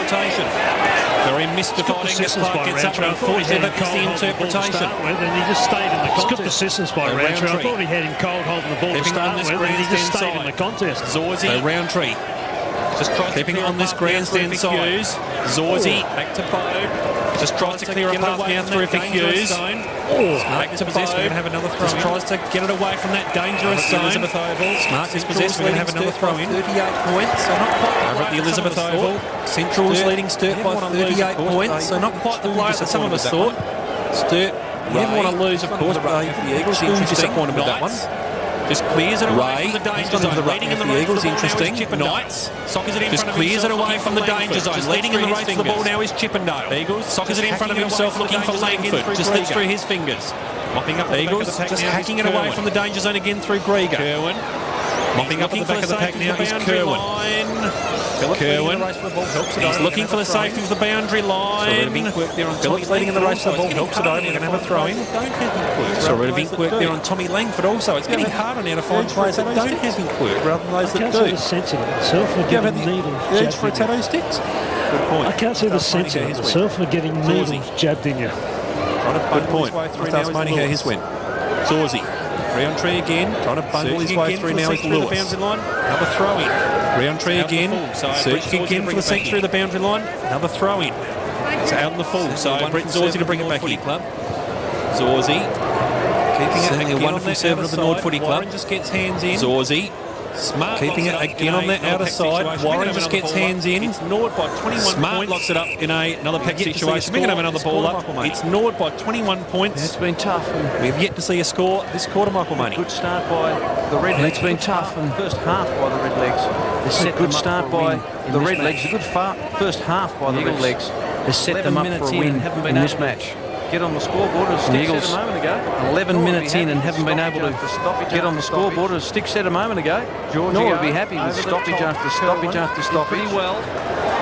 Georgia over the top. Kerwin did pretty well. Clark's going to win the foot race. You won't kicks out into space. Then just drop the footy. Gus Clark's going to win the foot race. You won't hear that too often. Then just drop the footy.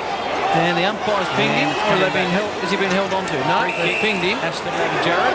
And it's coming back. The free kick has to go to Jarrett, the man who thought about taking it. Jarrett sold himself into all sorts of trouble.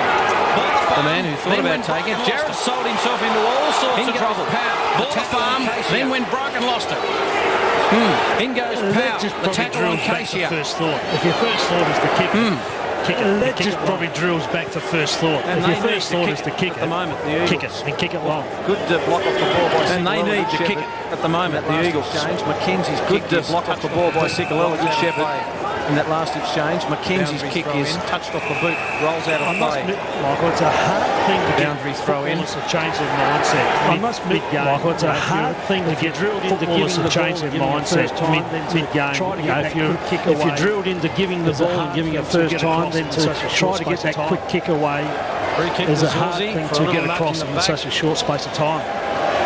Free kick to Zorzy for a little nudge in the back. Big pack. Zorzy said, come on, get on the spread, you blokes. Shirley stays down, shows his experience, then kicks it straight back to Zorzy.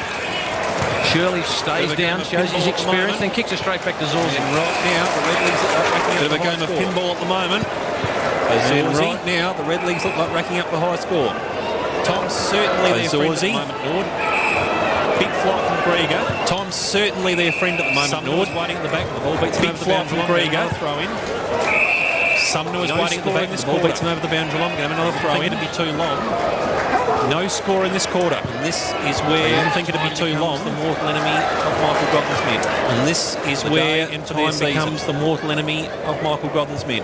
Burst his way for the day and for their season. Is Kane? We're going to have another ball up. Burst his way through there. Is Kane? We're going to have another ball up in the competition. I can understand why Robert Shirley's high in the hit-outs in the competition. I've seen him jump about 6 or 7 times, I reckon, as a third man now towards Chris Kane.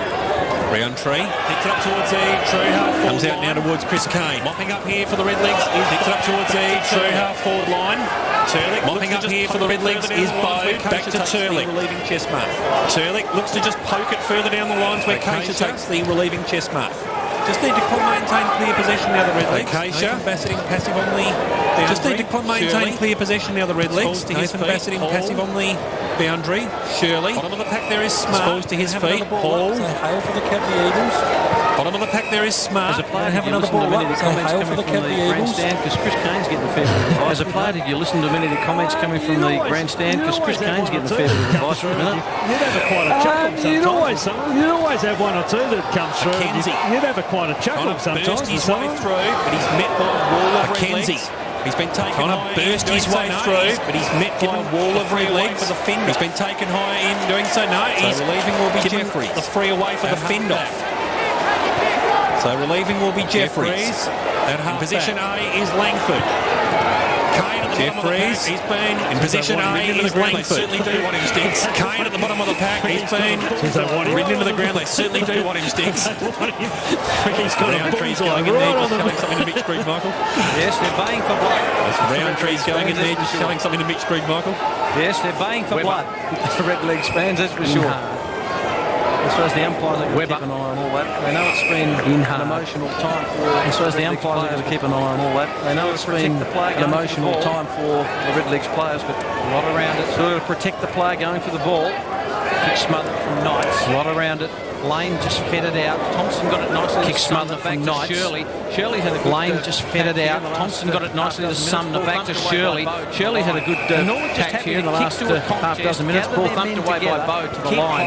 And Norwood just happy to kick to a contest, gather their men together, kick high, kick to a contest, have it thumped out of play. Smart play. All it's worth here at this point. Extremely smart play. They just milking the clock for all it's worth here at this point in time. And poor Eagles, they just can't get a go on it. That ball's got that mutt on it again. Knightsy. There's a bit of that kick bowl work from the boundary umpire. In they go.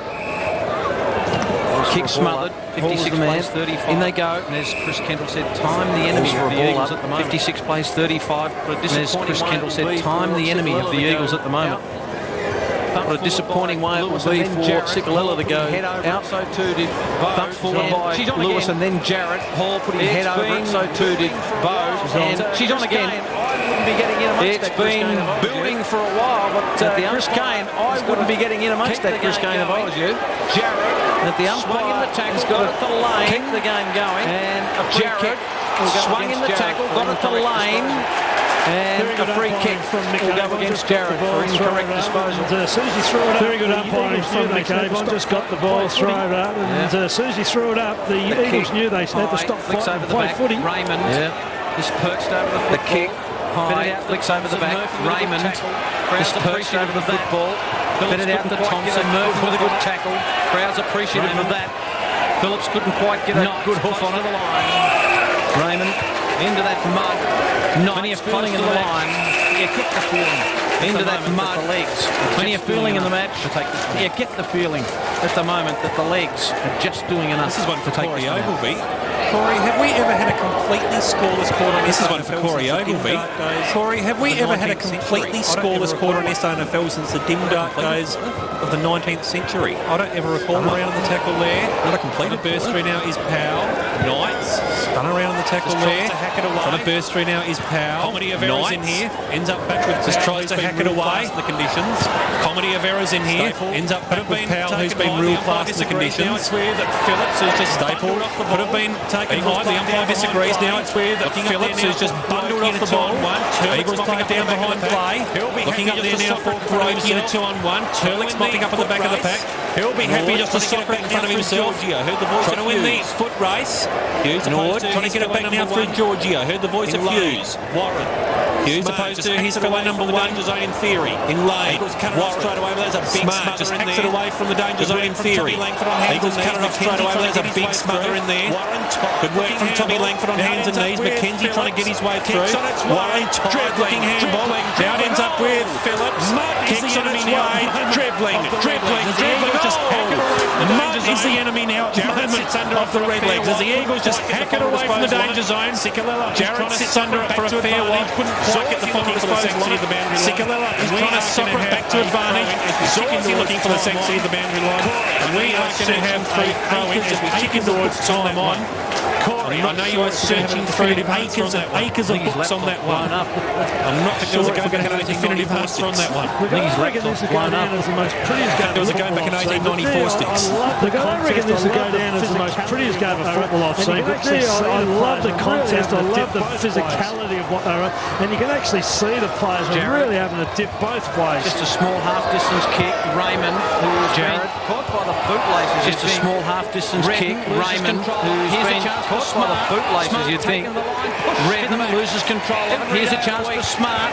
Smart taking the line, pushed in the back. Missed him by every day of the week. And Smart hit the turf.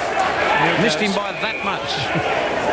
And Smart hit the turf there from Jarrett. And he's hurt himself, Ed Smart. The momentum going forward there from Jarrett. And he's hurt himself, Ed Smart. Griggs hovering. And he's a bit proppy and just himself. Griggs hovering. He's outside 50s. But Smart might just take this kick himself. He's outside 50s tomorrow. Let kick off the side. Not going to make the distance if he opportunity for Murphy. Stays here till tomorrow. Let kick off the side of the boot. Up they fly. Opportunity for Murphy. Gets rid of it. Tackle lingered. Thompson didn't have it. Free kick in that tackle.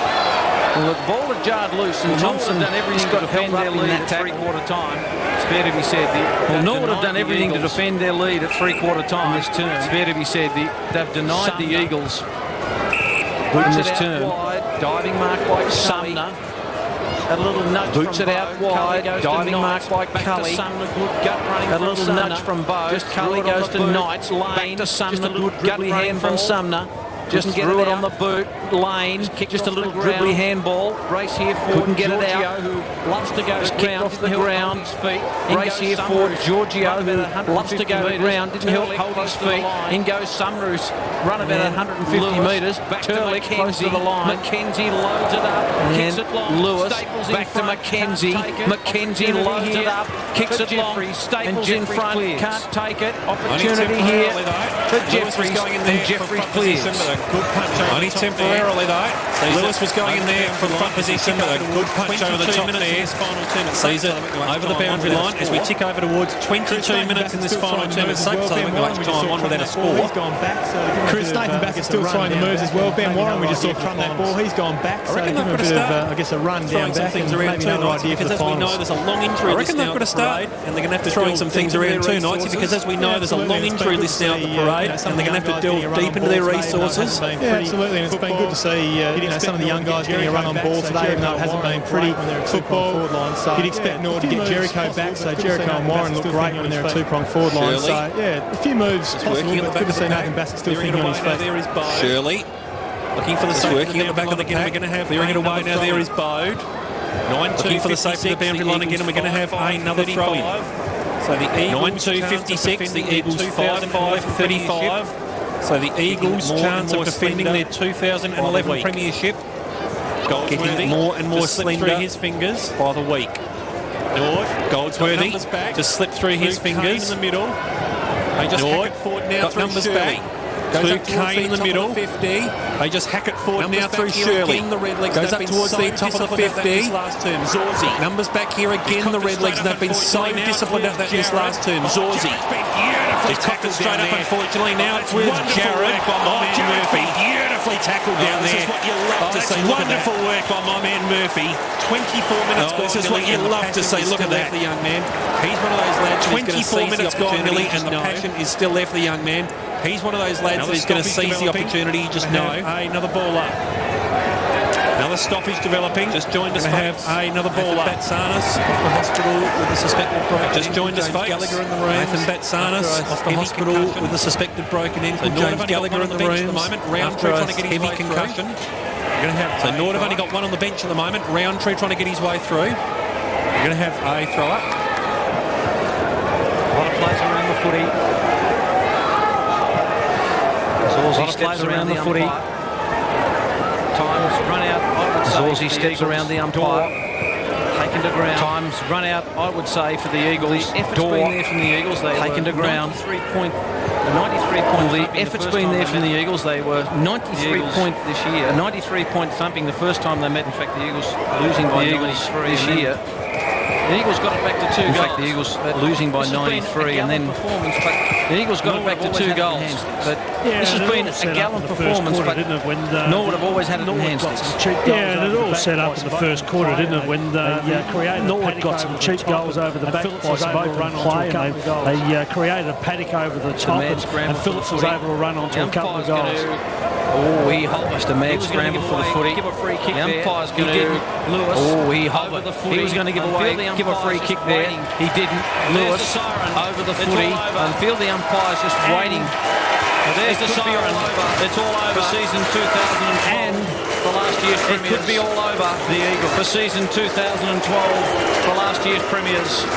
The Eagles. Fantastic game of football. Look at, as I said before, it's not one that we're going to fantastic game of football. As I said before, it's not one that we're going to look for the highlight reels and we're going to get some high marks and some sublime skills. But it was one for the absolute courage that both sides presented.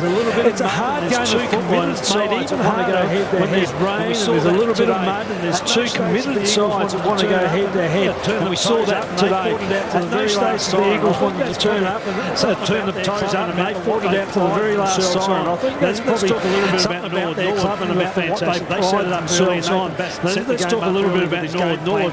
Fantastic. They set it up early, and Nathan Bassett set the game up early with his game plan. He got it organised. He was able to get Phillips to run out to a couple of balls, and it was just fantastic coaching from Nathan Bassett. Well, Brett Zorzi was an outstanding player, and he's with Ben Knights right now. Really tough conditions, and what a great win. I mean, that's courage. That's a tough grind today. It's really tough conditions, and you must be really proud of the boys.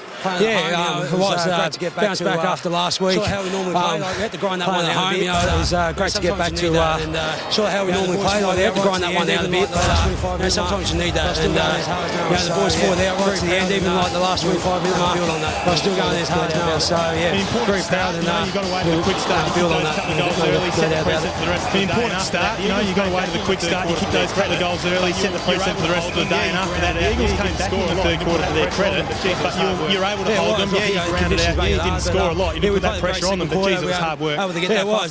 Conditions make it hard, but yeah, we played a great second quarter. We were able to get that buffer, which in the end won us the game. Especially in the mid, they were always going to come back. Their season's on the line, and like they've got quality players, especially in the midfield group. We're sick of Powley and McKenzie and all those guys, Roundtree. So we knew it was going to be a full quarter effort today, and we played well. And you played well yourself, mate. You were tough in and under. You really took it upon yourself, especially when Batsanis went down, Gags went down that third quarter. I saw you live and really put the intensity into your own effort, your conscious. I mean, you're blowing now. You really had a tough game. Yeah, what game you were watching? I was had one on the bench at the end, and it was pretty tough. But it was a good team effort. I don't know what game you were watching. I didn't think I was in there that much, but it was a good team effort. You know, guys like Timmy Weather, Webber, Case, and Murph came Murphy, and Smarty put pressure on. You know, it was just a team effort, and that's what we want when you go into finals. Absolutely, Zors. Well, best of luck. A couple more weeks, and then a couple of weeks off before the big stuff starts in the finals. Yeah, exactly right. So one more game, and then don't know what Free's got in store, but no, that'll be a pretty solid week on the track, and then probably freshen up and ready to go for that first final. But we've got the Bays next week. It's going to be another tough game. Their season's on the line as well. So they're good games to play to lead into the final series coming up. Absolutely, Zors. Best of luck, mate. Well played today. Great team effort. He was part of that midfield always in and under Brett Zorzi, and he was part of that big field fleet, wasn't he? He was exceptional. Now, it was a wet weather football. Some big highlights today. Just tough and in and under highlights. It was a wet weather football, and it was extraordinary to see. After half-time, the Eagles came out a different side. They couldn't quite get it on the board in the first, but here's Lee Staple taking a pretty good mark. Well judged. Yeah, under the circumstances, you don't realise how slippery it is under the circumstances. One take early in the game, take the ball one take is critical. And to actually take it one take early in the game, as we see Warren just load up to the paddock. Phillips was able to run onto the ball. I think this is where it set the game up. It was all set up definitely in the first quarter and the first half, where they're able to create a bit of space here in the game. We see Warren running onto the ball, running towards their goal, feed the ball back to Phillips, who had an open shot at goal with no one in between him and the goal face. It was almost the difference in the first half. Pretty good. They were able to get the floodbuster kick over the top. Tom Langford, I thought this young bloke was pretty good. He plays in front. As a forward, that's all you want as your forward to play in front, present and present as many times as they can. I thought Byron Sumner was really good. I thought he committed himself to the contest really nicely. He really ran hard today and finished off with a nice goal. Norwood in the first half. There's the quarter by quarter. They were outstanding. It was all Norwood in the first half. They were outstanding. The Eagles really did come back, and then amazingly in the last quarter, scoreless. A scoreless last quarter. So it's the last scoreless quarter since round 2 of 1925 when North played West Adelaide. So it's only the third time in SANFL history that there's been a scoreless with last quarter or a scoreless quarter. Last quarter, really, it's amazing. Simon Phillips with 3 goals. He was the key forward for them. Really, Langford provided some really good assistance, and also Goldsworthy for the Eagles. He was the only multiple goal scorer from them. They just didn't have enough. The Eagles up front. Yeah, probably they didn't have the ball going inside. Well, if you look at that, they had enough ball going inside forward 50. They had 33 to 27, so they had enough ball going in there. But the difference being was probably Turley's ability to mop up down across the half-back line, and he did that really well. I thought he played an outstanding game and followed the role that his coach probably asked him from the outset. Centre breaks a fair bit of the ball. A little bit Eagles had fair control of the game. Scary part about that, Eagles had a fair bit of the ball here. Eagles had a fair control of the game, but just couldn't get the job done in their forward 50. Well, I'm sure that all clubs play their song and sing their song with gusto, and the Redlegs will do the same, I'm sure.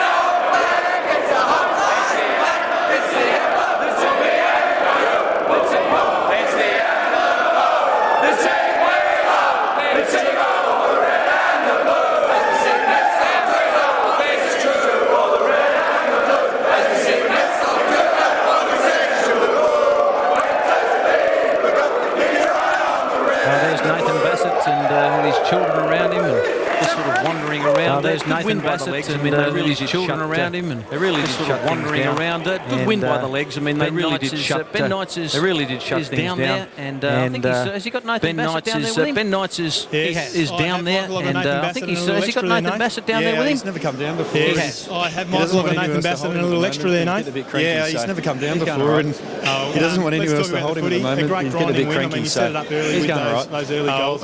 Let's talk about the footy. A great grinding win. I mean, you set it up early with those early goals, those quick goals, and that set the pressure on, I guess, for the rest of the day. You knew the Eagles would come at you, but you grounded out. Yeah, it was a pretty tough grind. Losing 2 players as well made it difficult. So, the guys showed some real courage just to hang on in the second half. Really happy with the ball. Stoppage after stoppage, but we got the goals early, and I was really happy with the boys' effort.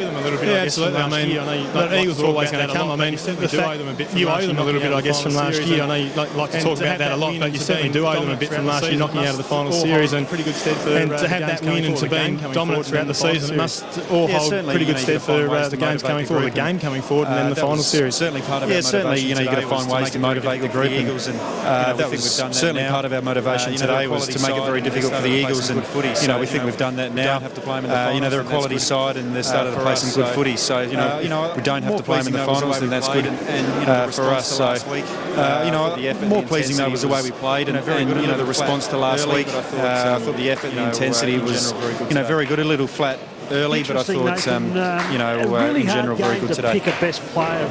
Interesting, Nathan. A really hard game to pick a best player from my point of view, because it's that type of game where it's just contest after contest. I'd really like to know from your point of view, who do you reckon you'd give your best player to? It's certainly tough. It's probably easier when you watch the game again. But it's certainly tough. I thought his forward was pretty good. I thought Simon Phillips was important. He didn't have a lot of possessions. I thought his forward pressure was excellent, and then he he kicked important goals at the start of the game. I did think Dean played his role well down back and got in the way quite well. And guys played their roles. I thought Kane Murphy was important in the last quarter. Were you surprised that and the rest of the midfield group were pretty solid today. We saw last week. Nathan, were you surprised that the Eagles didn't put someone back on Dean Turlick? Because we saw last week that Filkey went to Turlick and he kicked some goals on him. So were you surprised they let Turlick sort of stay across half back unmanned? He did have a man for the most part. Sometimes they went to him and other times. He's playing on Chris Knights. It's kind of varied. Sometimes they went to him and other times. I think they did two in the they sent Chris into stoppage and Dean stayed back. So I think they did two in the last quarter, but the guys are pretty good at freeing up Dean, and Dean reads the game well and did quite well. As well because you've got another team Nathan, you get a fair bit. You get a lot of pressure now the next week as well because you've got another team that's going to come at you because there's a lot on the line for Glenelg. Eagles not off today, you did the job there, but then Glenelg again fighting for their final spot next week, so it doesn't get any easier. No, it doesn't, but great for our group to finish on a Friday night. Good game, an important game for Glenelg, and they're really keen to play. So not just for us, it's nice that we're playing in games that are important.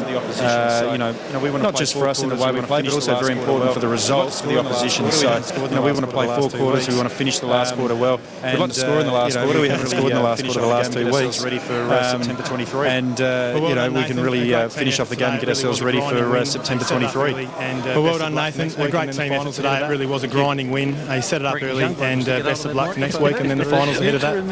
In the media, Breaking young bloke was to get out of that microphone. Future in the media. It's dangerous having kids on board.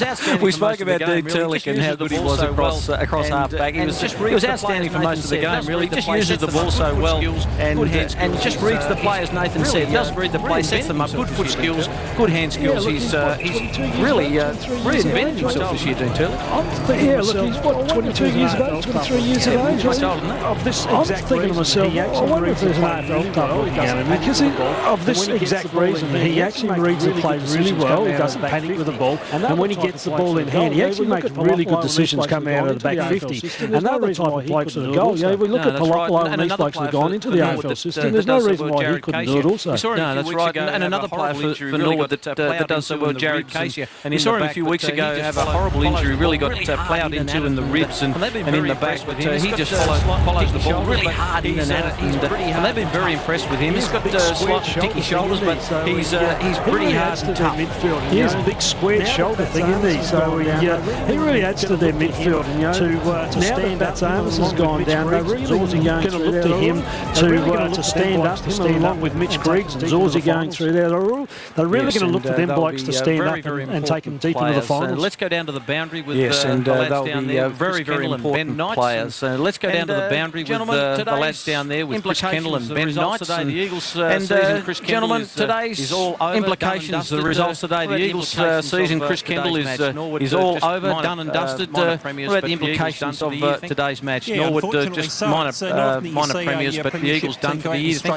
Yeah, unfortunately so. It's not often you see a premiership team go out and straight set or go this early, I would say, not more than anything else. But you have to say that their slow start to the season really did cost them, and they seem to be coming in a few weeks behind the rest of the competition. Bit of a premiership hangover, and they've paid the price for it now. And I remember chatting with Michael Godden very early on in the season, the first and second rounds, and he was, I guess, not surprised that they started slowly. He did feel as though they had a number of injured players in that final series, and they got everything they could out of those players. So he wasn't surprised with the slow start. I don't think he would have been overly wrapped about 6 weeks, 7 weeks in, though, when they're still really just starting to tick over for the first time. They've played a lot of good footy, and they've still got a very good, strong team. So they'll be disappointed if they do miss the finals. I think there's still a logistic chance, maybe next week, but it's going to be very, very tough. So you expect them to miss the finals, and it is unusual. What do you think? Well, Roy Laird has been coaching Central District for a long time, Sticks.